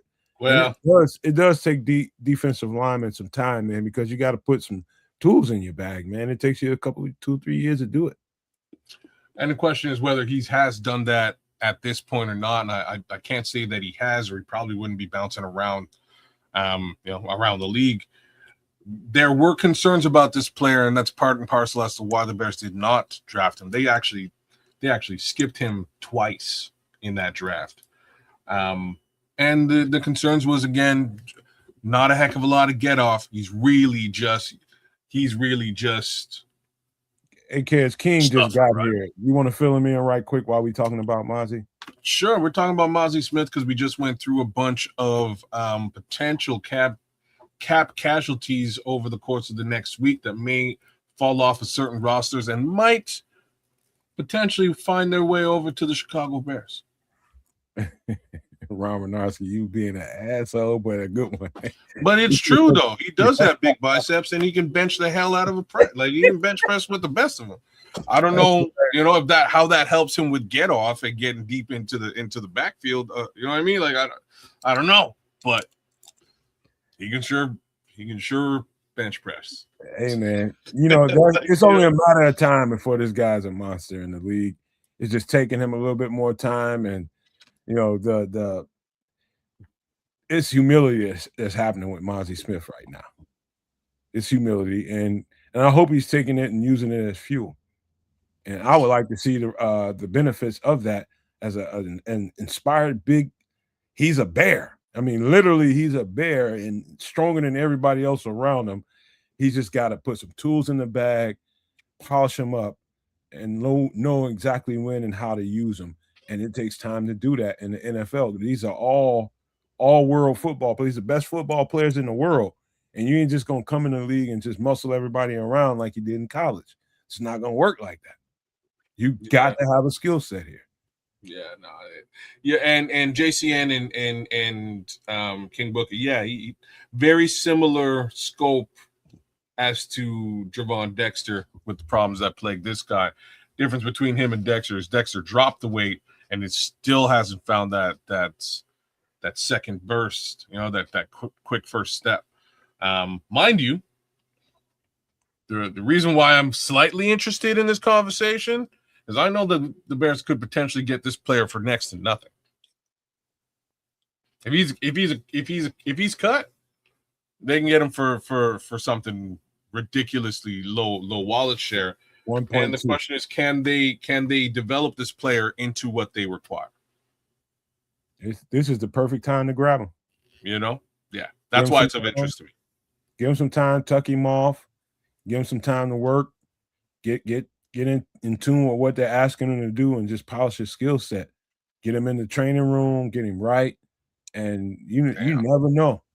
You just never know. I'm taking a gamble on him if I'm inside that building. If I see him just laying around on the floor out there, hell yeah, I want some of that. And if prove me wrong, if the rest of the league is wrong, then we'll be wrong. But I'm betting high on this. Somebody's gonna make this particular mistake. You know what I mean? Like, or genius gamble. I don't know which one it really will be. But somebody's gonna grab Mazi Smith if he's cut, if he's available. Somebody's gonna grab him at low wallet share and try to do something with him. God only knows who that particular team is gonna be. All right. This is Mazi Smith, possible cap casualty, 24 years old, with the Jets, 6'3", 337 pounds. My man, I would just say, Mazi, just trim some weight, man. I think you're going to be way more explosive and a much more attractive football player, and you're going to make some money. Just got to trim a little bit of weight off, man. That's just how it is in the NFL. These are great football players, and you gotta know that. But one more player to talk about, and before I even put him on the screen, let me just say this. We're talking about this way later into camp after football pads are on.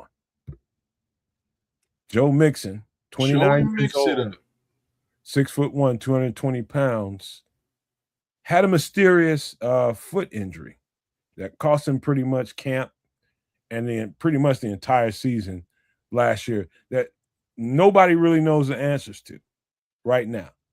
He's had some kind of surgery on it and seems to be doing well. This is what is being told. Haven't seen any footage out there of him working out, how he looks on his foot, putting weight on it. Seen nothing. But Joe Mixon, let me tell you something.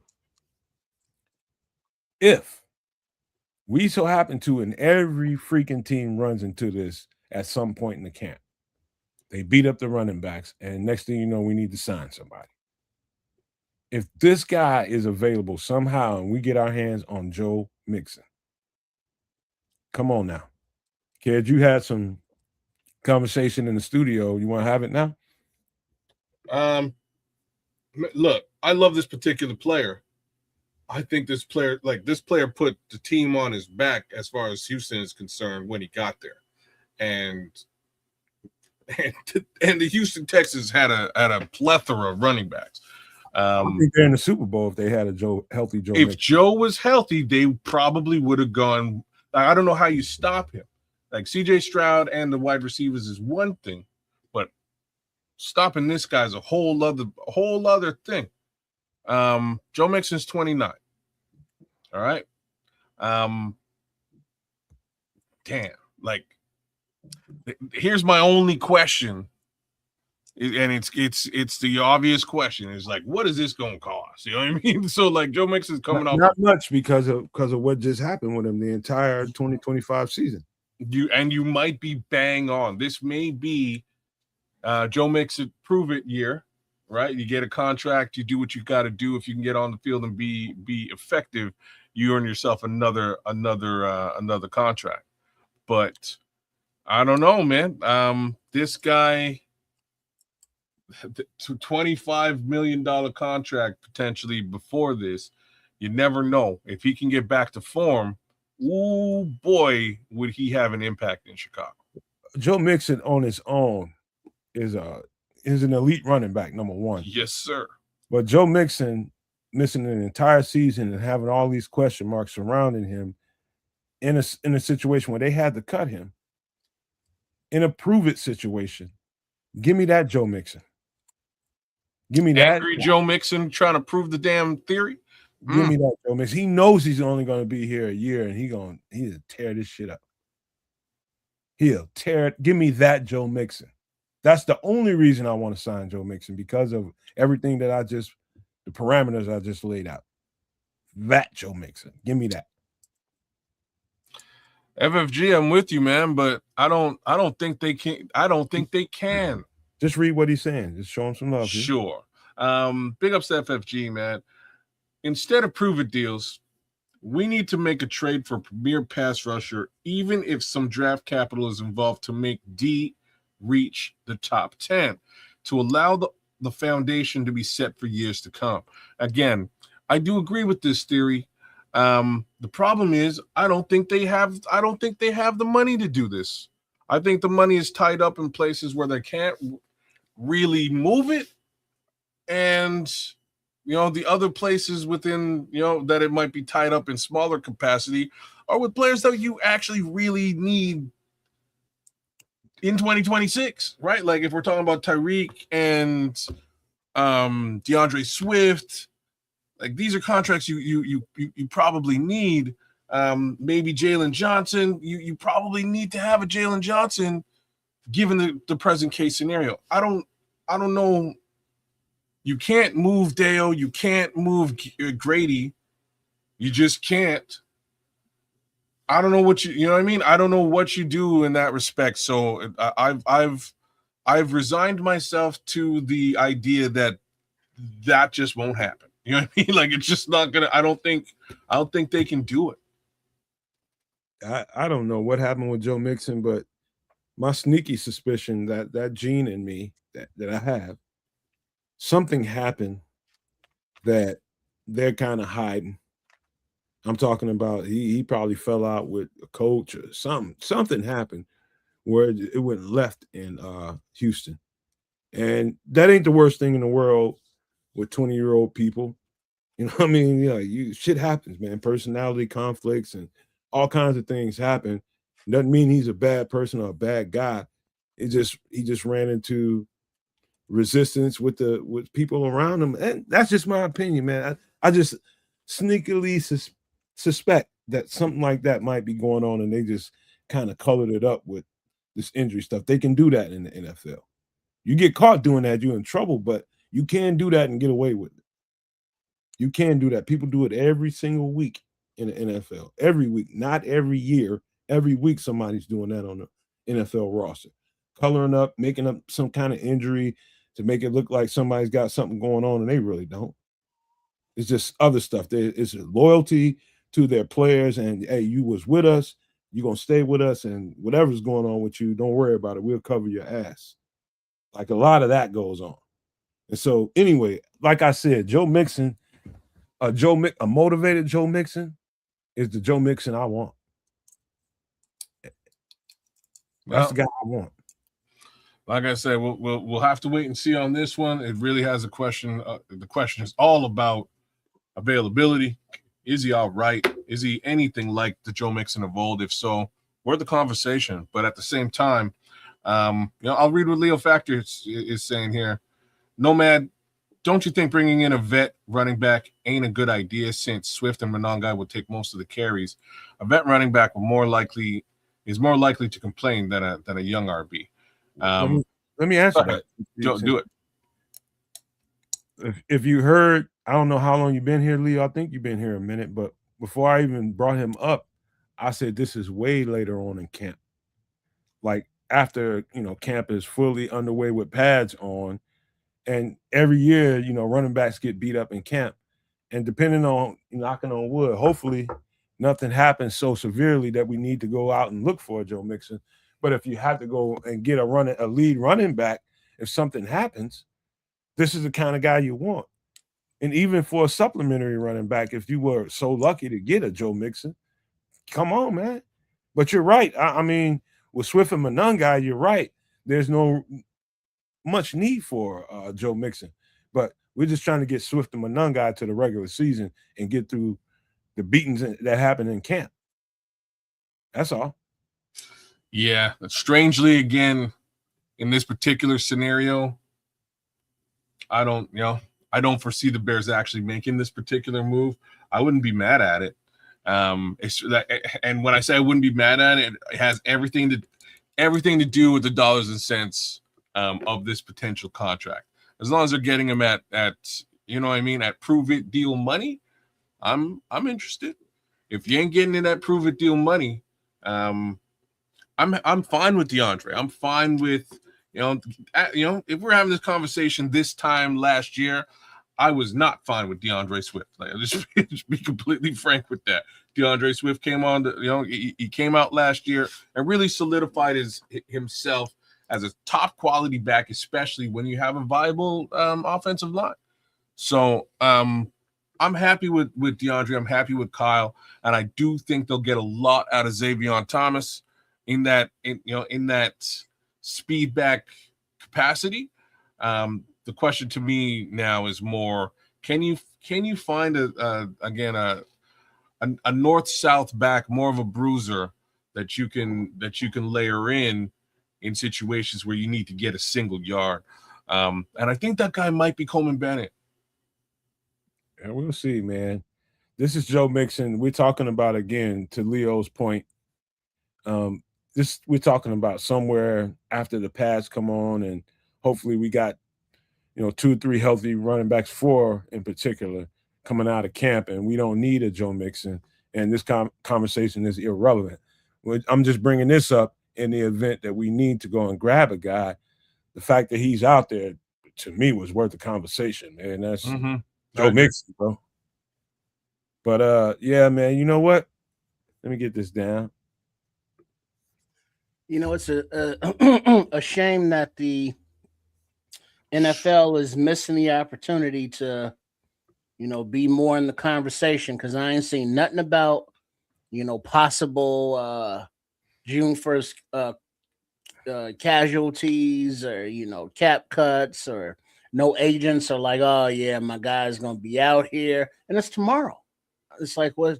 NFL, come on. Got to keep the soap operas going all off season. Yeah, you don't want to do that though, because some of these cuts are going to be, know what I mean? Some of these cuts are going to be a little bit surprising and shocking, and you don't really want to put that homie on blast a week before or a couple of days before. You let it happen, and then you get into the news cycle about it. You know what I mean? Oh, like unexpected cut, and you know what I mean? Like, we'll see what next week looks like. I bet you next week will be. But pretty even wild. expected cuts, I mean, those still happen, don't they? Yes, they do. I'm just saying, I wouldn't want to rub that shit in. Like we Roshan Johnson is an expected cut. Let's just put it that way. I don't want to rub it in, man. This is about as crazy and wide open a time that it can be for a GM, and it even included draft, even including free agency, even including your own roster cuts when you have to do that. I'm talking about at the very, end of the season, things like that. This right here has to be the most wild west part of being a GM, because you have to be a little bit vulnerable in the fact that you might have to, unfortunately, let go of somebody on your team that you really think highly of. You got to be that, and you got to be wide ass open at the same time, because you don't know what other teams are going to have to do. So to me, it's a dangerously wild part of being a general manager and having a coaching staff, having all those options open and having guys targeted for what you might be interested in, which is why we talked about so many different players tonight and so many different options. Even the guys that weren't so well known, these are some of the opportunities the Bears will have. And it starts tomorrow, but it doesn't end tomorrow. It carries on through camp. So I was saving this little nugget for the end of the show, or like towards the end, and I saw Don Burr was here, so all the more reason for me to just slide this in there. So y'all think? I think there's potential that Detroit might fumble the signing of a certain Mr. Gibbs, and it would be super cool just to piss off Don Burr mostly. I think it would be super cool if there was a Jahmyr Gibbs, Ben Johnson, reunited situation in Chicago in a year or two. I hate to bake your potato, but that's the one thing they're gonna get right. Think so? Okay. They're gonna pay the shit out of him. We're gonna find out, because running backs in this league tend not to get paid. Well, isn't he basically their offense though? Yeah. Yeah. Well, yeah. So if they let Monty walk, they re-sign Captain Jack. So they got some money to spend, and so it seems as though a PR. What Scrolls is saying it would down be there? A PR nightmare to let him not get paid. Man, you mean like Dog Trips? Let me tell you something. Jahmyr Gibbs is the most probably has to be the most secure. In the most secure situation in the NFL. He knows he has him over the barrel. It's just about whether or not how much over the barrel does Detroit want to get, and how handicapped and hamstrung will this contract make them. I think that's all the bologna and mustard is right now, is how much is this really going to cost us? We know we got to do it. We don't have an offense unless he's there. And so they're in a tight ass spot if you ever want to imagine a team being in when they're gonna have to pay him. They bring the Brinks truck to his house. Well, they gotta give him more than Saquon. Yeah, they will for sure. Yeah, they will. So that's going you're talking about 18-20 a year. What? Man, dude should be getting like 20. Saquon get 15? I don't think so. Saquon might have got 15. I don't think he did though. I think it's a little bit lower than that. Yeah, Saquon money ain't shit compared to what Jahmyr about to get. Yeah, I think Jameer will get more. Well, that's pushing close to 20 then. He gonna get 20 plus. Oh damn. So that's gonna reset the running back market then. Jameer Gibbs is the best player in the NFL, in my opinion, besides Myles Garrett or somebody like that. Best player in the NFL. He definitely gets the job done. I'm just saying they might have a little bit of a hard time paying him again. Running backs don't get paid; they get traded, they get overdrafted. They're great for 4 years when they're cheap. Generally, don't get paid by the team who drafts them. Detroit got a whole bunch of other people to pay. Like Don, you listed a whole bunch of people that they paid. They got to pay all those people. Those people make the cap thinner. And who said Bears fans was begging for Gibbs? I ain't heard that. Hey, Trips, Jameer Gibbs sitting at the house whenever that bat phone rings, he picks up the phone and says, "Motherfucker, the mistake you making is thinking this is a negotiation." Click. This ain't no goddamn negotiation. Sign, get my shit on paper the way I told you. I want all them zeros. He gonna get it as he well should. And again, pretty sure Saquon said the same thing. He left New York. Pretty sure Derrick Henry probably said the same thing. He's now in Baltimore. This list is exponential, by the way. I just want to say that running backs tend not to get paid by the team that drafted them. So take that for what it is. Running back's gonna be thanking Jameer Gibbs for a long time for this. When he gets his money, you're damn straight, because he will be the reset, whether it's by Detroit or by somebody else. He will be the reset of that running back. Yeah, like Kitty Cat Bird saying over here, he was a top 10 running back pick. So that's going to be that top 10 taxation. I remember, and I said this a few times on the show. I'm gonna get this clip. I remember being on whatever one of them shows with Aldo, and he asked me, he's like, "Hey, Nomad," he said, "Who do you think the best running back is in this draft?" And without hesitation, I told him Jameer Gibbs, and he was just like, "Really?" I was like, "Oh yeah, he's the best. He's the most explosive thing I've seen in 10 years. He can do it all." And lo and behold, the modern Detroit Lions are built off of Jameer Gibbs, not Jared Goff. Is this his contract year, Gibbs's? He came out 3 years ago, so he's going into his 4th year. End of this year's is contract year. They'll have to. Because they can still do the 5th year option thing. They could. The dumbest thing I'm going to verify that. I think he's on his 5th year already. Because I'm just thinking he's within his 5th year. Yeah. It's like, all right, Monty's gone. They brought in Pacheco, cool. But I'm thinking the percentage of carries or usage in the offense is going to go up exponentially for Gibbs. Mm-hmm. And so that's going to put a lot of wear on the tires, quickly. Okay, so he's in the 4th year of his 5-year case scenario. Man, next year is his big money, so they kind of have to make that. They kind of have to figure this out between now and next year. They can franchise tag him. They could do that. They need to settle this. I'm just saying they could franchise tag him next year, and that would sort of push him towards, unrestricted free agency in 2028. Think about this. And it sounds like an easy thing to do when you're talking about from the administrative side of handling football business. But think about what something like that would do to a football player when you're supposed to be getting that bank.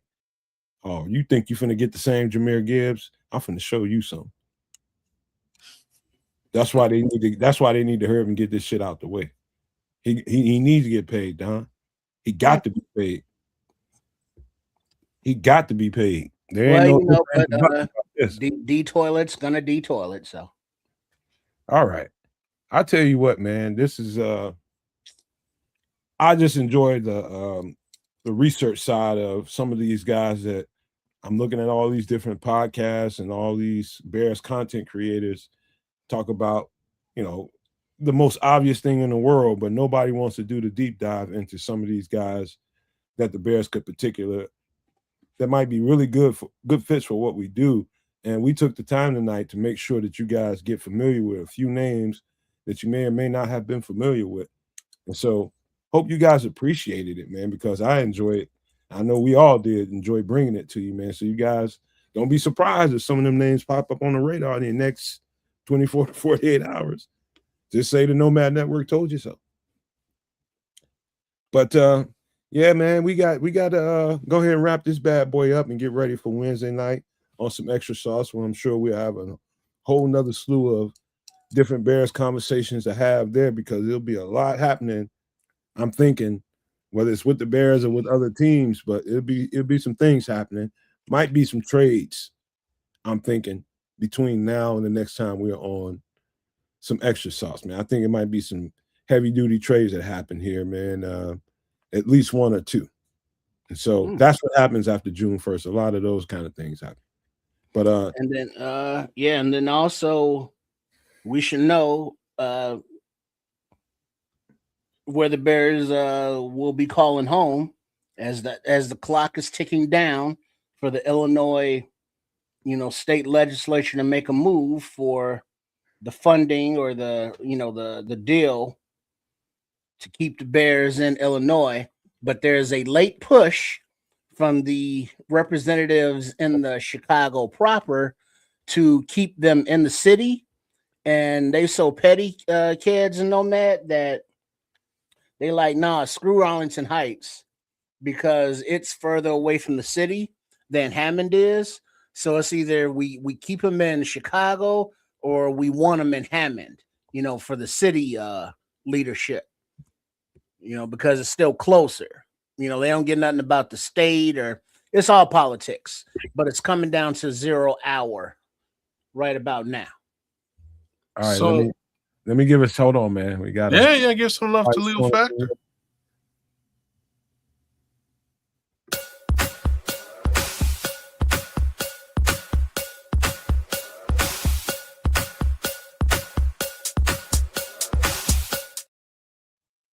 Shout out to Leo with the $4.99 super chat, man. He appreciated the show tonight, and we appreciate Leo being here, man. Had nothing to say. He was just showing some love for what we did tonight, man. We broke it down real well and showed some opportunities for the Bears. Kind of spread the conversation out like that tonight. So thank you. I was about to respond to you. Who was that? Jay Grizz said, "Oh, hold on, man. We're not taking it up to midnight tonight. Oh, man, people got to do little freaky things, with their ladies and shit like that. So, Oh, damn. But real quick poll question. If you had to pick one flavor, are you going with the ranch? Old school. Are you going with the cracked pepper? Are you going with the honey roasted? Or are you going with the barbecue, sunflower seeds? Old school, just plain. Damn, you just beat up the convenience store, didn't you? Well, I like a variety. Like different flavors. I'm not a sunflower seeds guy, man. I'll just put that out there. Yeah. Hold on, man. Hold on. We got another one.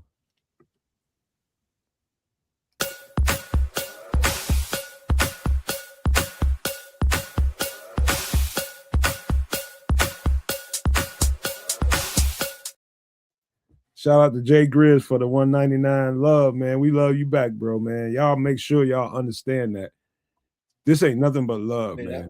Mm-hmm. This ain't nothing but love, man. It's just love for the Bears and love for the community, man. I got as much love for you, Jay Grizz, and everybody here as y'all got for what we do over here, man. Trust me, it's reciprocated, man, and we mean it. Mm-hmm. It's just too feminine for my blood, man. It's my thing, man. Oh man, you got to be a soft ass. I'm just saying. I remember when I was a little shorty, man. These the little girls used to, they used to eat the sunflower seeds and they spit them at you, show that they liked you. And stuff. Hold on, man. So first we can't eat hot dogs because they renamed them glizzies. Can't eat hot dogs. Now we can't eat spit sunflower seeds. You can. Hey, look. To each his own. Everybody can do whatever the F they want to do. Nobody's young. I'm just saying. I'm not. It's feminine if you make it that way. I'm just saying. In my experience, dang, the little shorties used to spit sunflower seeds at me because they wanted to get with me. That was all. They ate pickles too. You don't eat pickles either. I'm not like real talk. Not the biggest pickle guy. I've only more recently started to do the pickle thing. Not the biggest pickle guy. Oh man, you can't eat hot dogs. You can't eat pickles. You can't eat sunflower seeds, man. All that you got the hot dogs thing. I never said nothing about hot dogs, but I guess he's just the living personification. I stopped through because the Podfather Aldo was over at the Barroom Network the other night over there with Shorty and them, with PJ and Carl and Foster.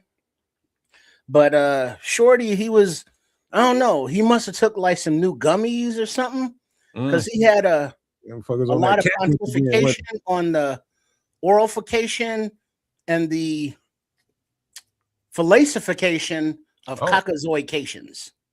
He was on that catnip again, wasn't he? Yeah, and he got this thing about orally pleasing. Dude. Oh, Lord. I don't know. Was the other Dan on the show with him? No, Dan. Just checking. Leave that shit over there, man. No, it was weird. It was like just checking. If the other Dan was there, then everything makes sense. It's like I ain't yucking nobody's yum because he was all about the yummies that night. Oh Lord, man. Hey man, you look here. That catnip is real over there. That's all I can tell you. Mm-hmm. Well, he was scratching something fierce. I'm just gonna tell you, man. Warning: don't be rolling up to brothers talking about glizzies and talking about what you can and can't do. You can't spit out sunflower seed, man. You ain't got your ass whooped, bro. I'm gonna enjoy my hot dog. I had hot dogs tonight, and they were sausages, man. But I'm not really like a big hot dog guy. Like you'll catch me with a burger anytime. If I have an option, it's a burger, bro. Just saying. Man, you can't. All right, man. One thing you cannot do, man, and I'm telling you guys this as men, you cannot let social media and what people say on social media dictate what you enjoy and what you don't enjoy. You know who you are. If you think it's feminine, that's because that's something going on with you. That's what I just said. You ever heard what I just said on social media before? I eat hot dogs and Polish all the time, man, in public. And I wish hey, Scrolls, and wish a big bite. Wish a MF would say something to me.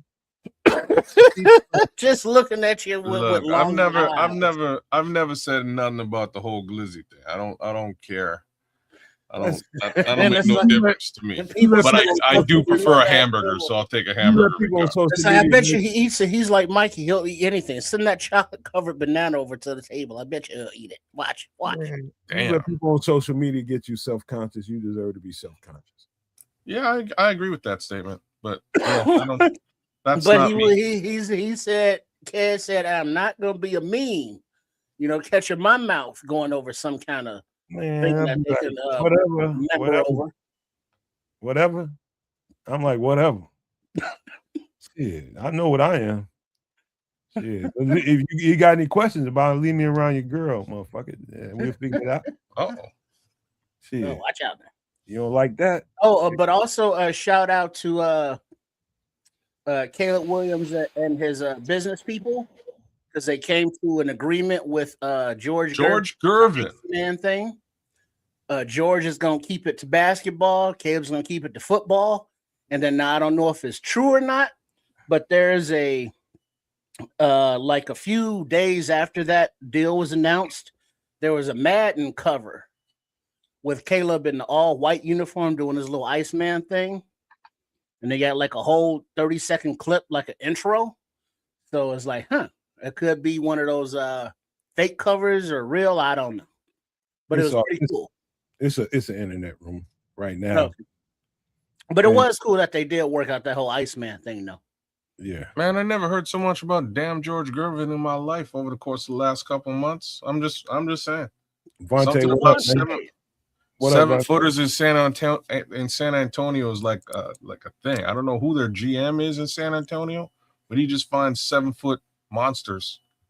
Hey, Booker, man, all over the planet Earth. Hey, Unc be at the grill making that barbecue up, got the hot links busting on that thing, and you ain't gonna pull that thing off, put it on a bun, and eat it. You tripping? Because somebody on social media got your head tilt already and shit like you tripping. But yeah, man, that's a conversation for some extra sauce. Really, it is. We ought to bring that up again, talking about social media norms and how people are easily persuaded by them. I don't know, but we'll talk about that a little bit more.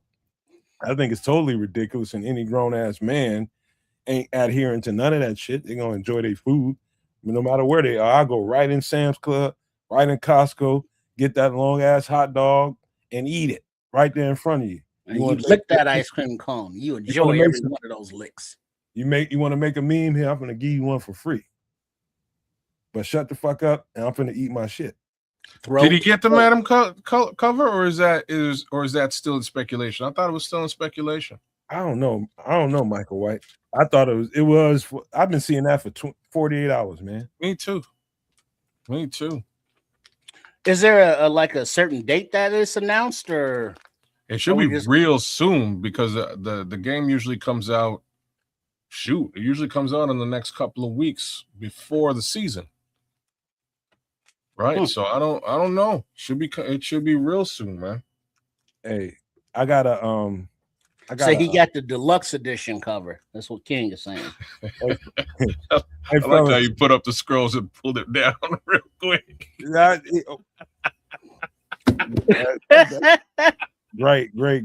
I'll tell you what. Oh, that's funny. That's too big Glizzy about to go finish this great weekend I'm having with my girlfriend. We're having a great weekend. We just finished up. Well, we ain't finished, but we doing the BMF documentary. The BMF show, I forget what is it. Is it the BMF story? I don't know what it is, but it's on Stars. We've been all over that, so it's in its like second or third season. But the documentary came out, and 50 does a great job of bringing street life in that particular time period to life. And the documentary is better than the show because you're getting all the people that were involved in that whole BMF movement. We just unalived the whole first season in a binge yesterday, and now we're on season 2, man. It's really, really good, man. So you want to talk about a phenomenon, a street phenomenon? That BMF movement here in the United States, kids, was crazy. I got to see the back end of it in Atlanta when I moved down there, so I know exactly what it looked like. So we're gonna get into some more of that, man, and enjoy her weekend off, man. This is her last night, and so we're gonna have a good time. So if you guys have any final thoughts before we get ready to get out of here, now's the time, folks. Like I say, nothing major, man. I'm glad we were able to sort of take a peek at some of the folks who may, some of the heads that may roll next over the course of the next 48 hours or so. We'll see what really happens. We'll get a better understanding as to what that looks like again as the week progresses, and we will report on what we find out come Wednesday night with some extra sauce. We got about 45 minutes to really get an understanding as to whether something happens with this stadium situation or not. I'm like, if you're really waiting for the midnight hour, you know what I mean? Like, 11th hour for real. I don't know if anything's gonna go down, y'all. So that leaves for many questions as far as where this team will eventually wind up playing, and your guess is as good as mine. It's funny that Indiana's just made everything absolutely carte blanche and open-ended. Come on down, and we'll cover everything for you. You know what I mean? Like they got you. Can I give you an extra sauce nugget real quick, kids? While you're talking about across Wednesday because You it's going to can. definitely be plenty of Bears conversation. But I'm gonna give you guys a little homework to do. There's been some explosions off the east coast of the United States, anywhere between I want to say Vermont, Rhode Island, Massachusetts, and South Carolina. Those three areas in particular, off the east coast of the United States.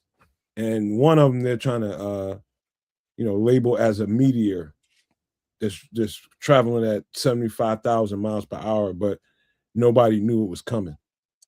But I think there's something else going on. I know some of you people probably know exactly what I'm talking about, but monitor closely some of these explosions that are happening around the United States, particularly on the eastern seaboard out there, man. It's starting to get really, really curious. I'm not sure if something's going on that we ain't being told about.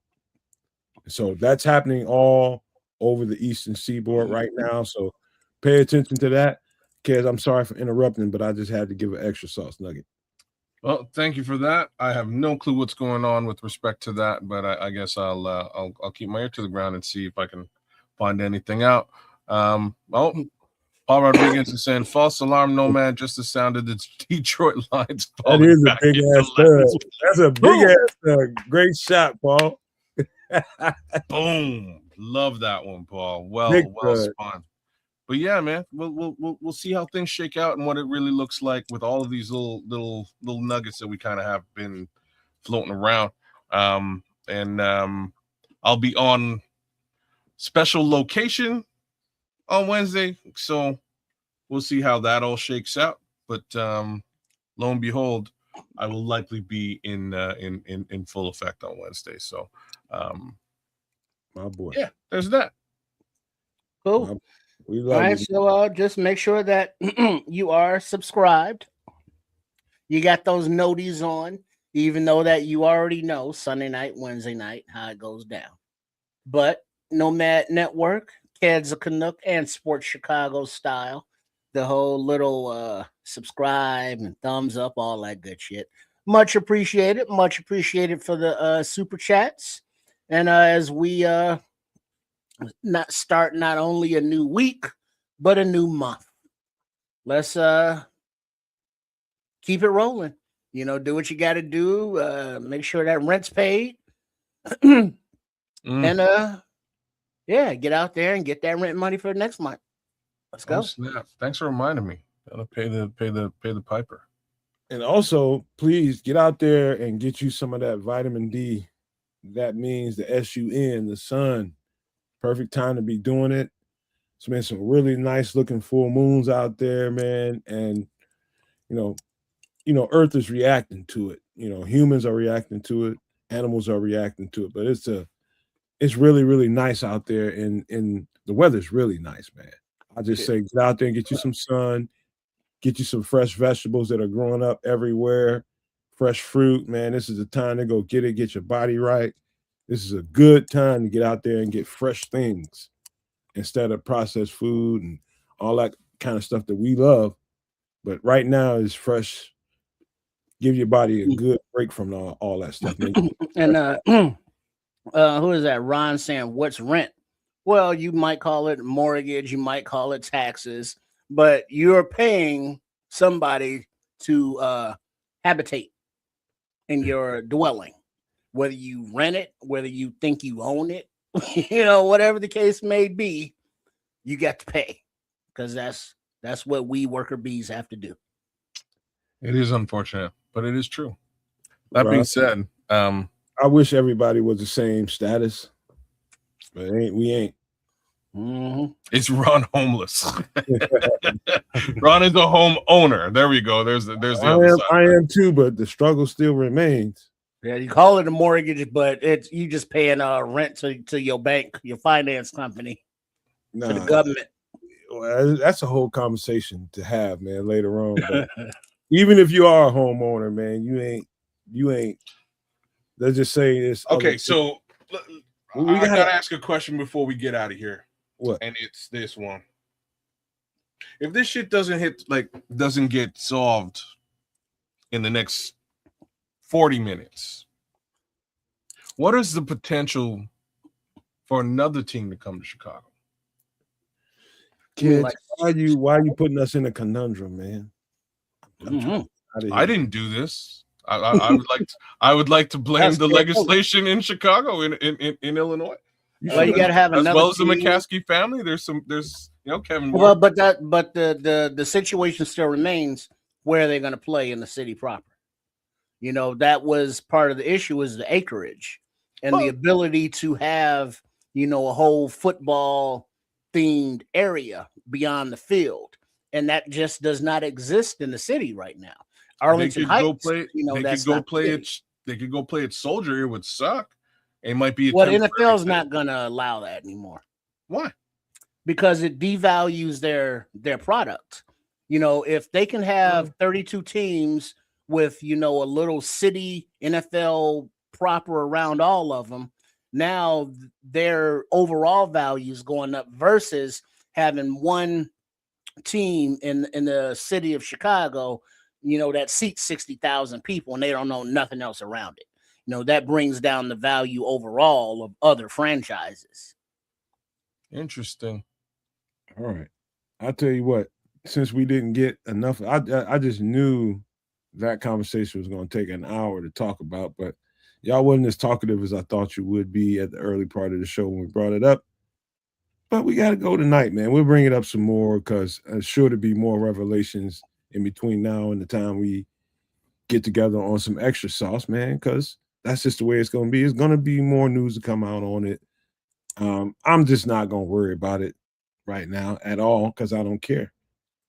I got other things to worry about, man. You're talking about taxes and all kinds of stuff.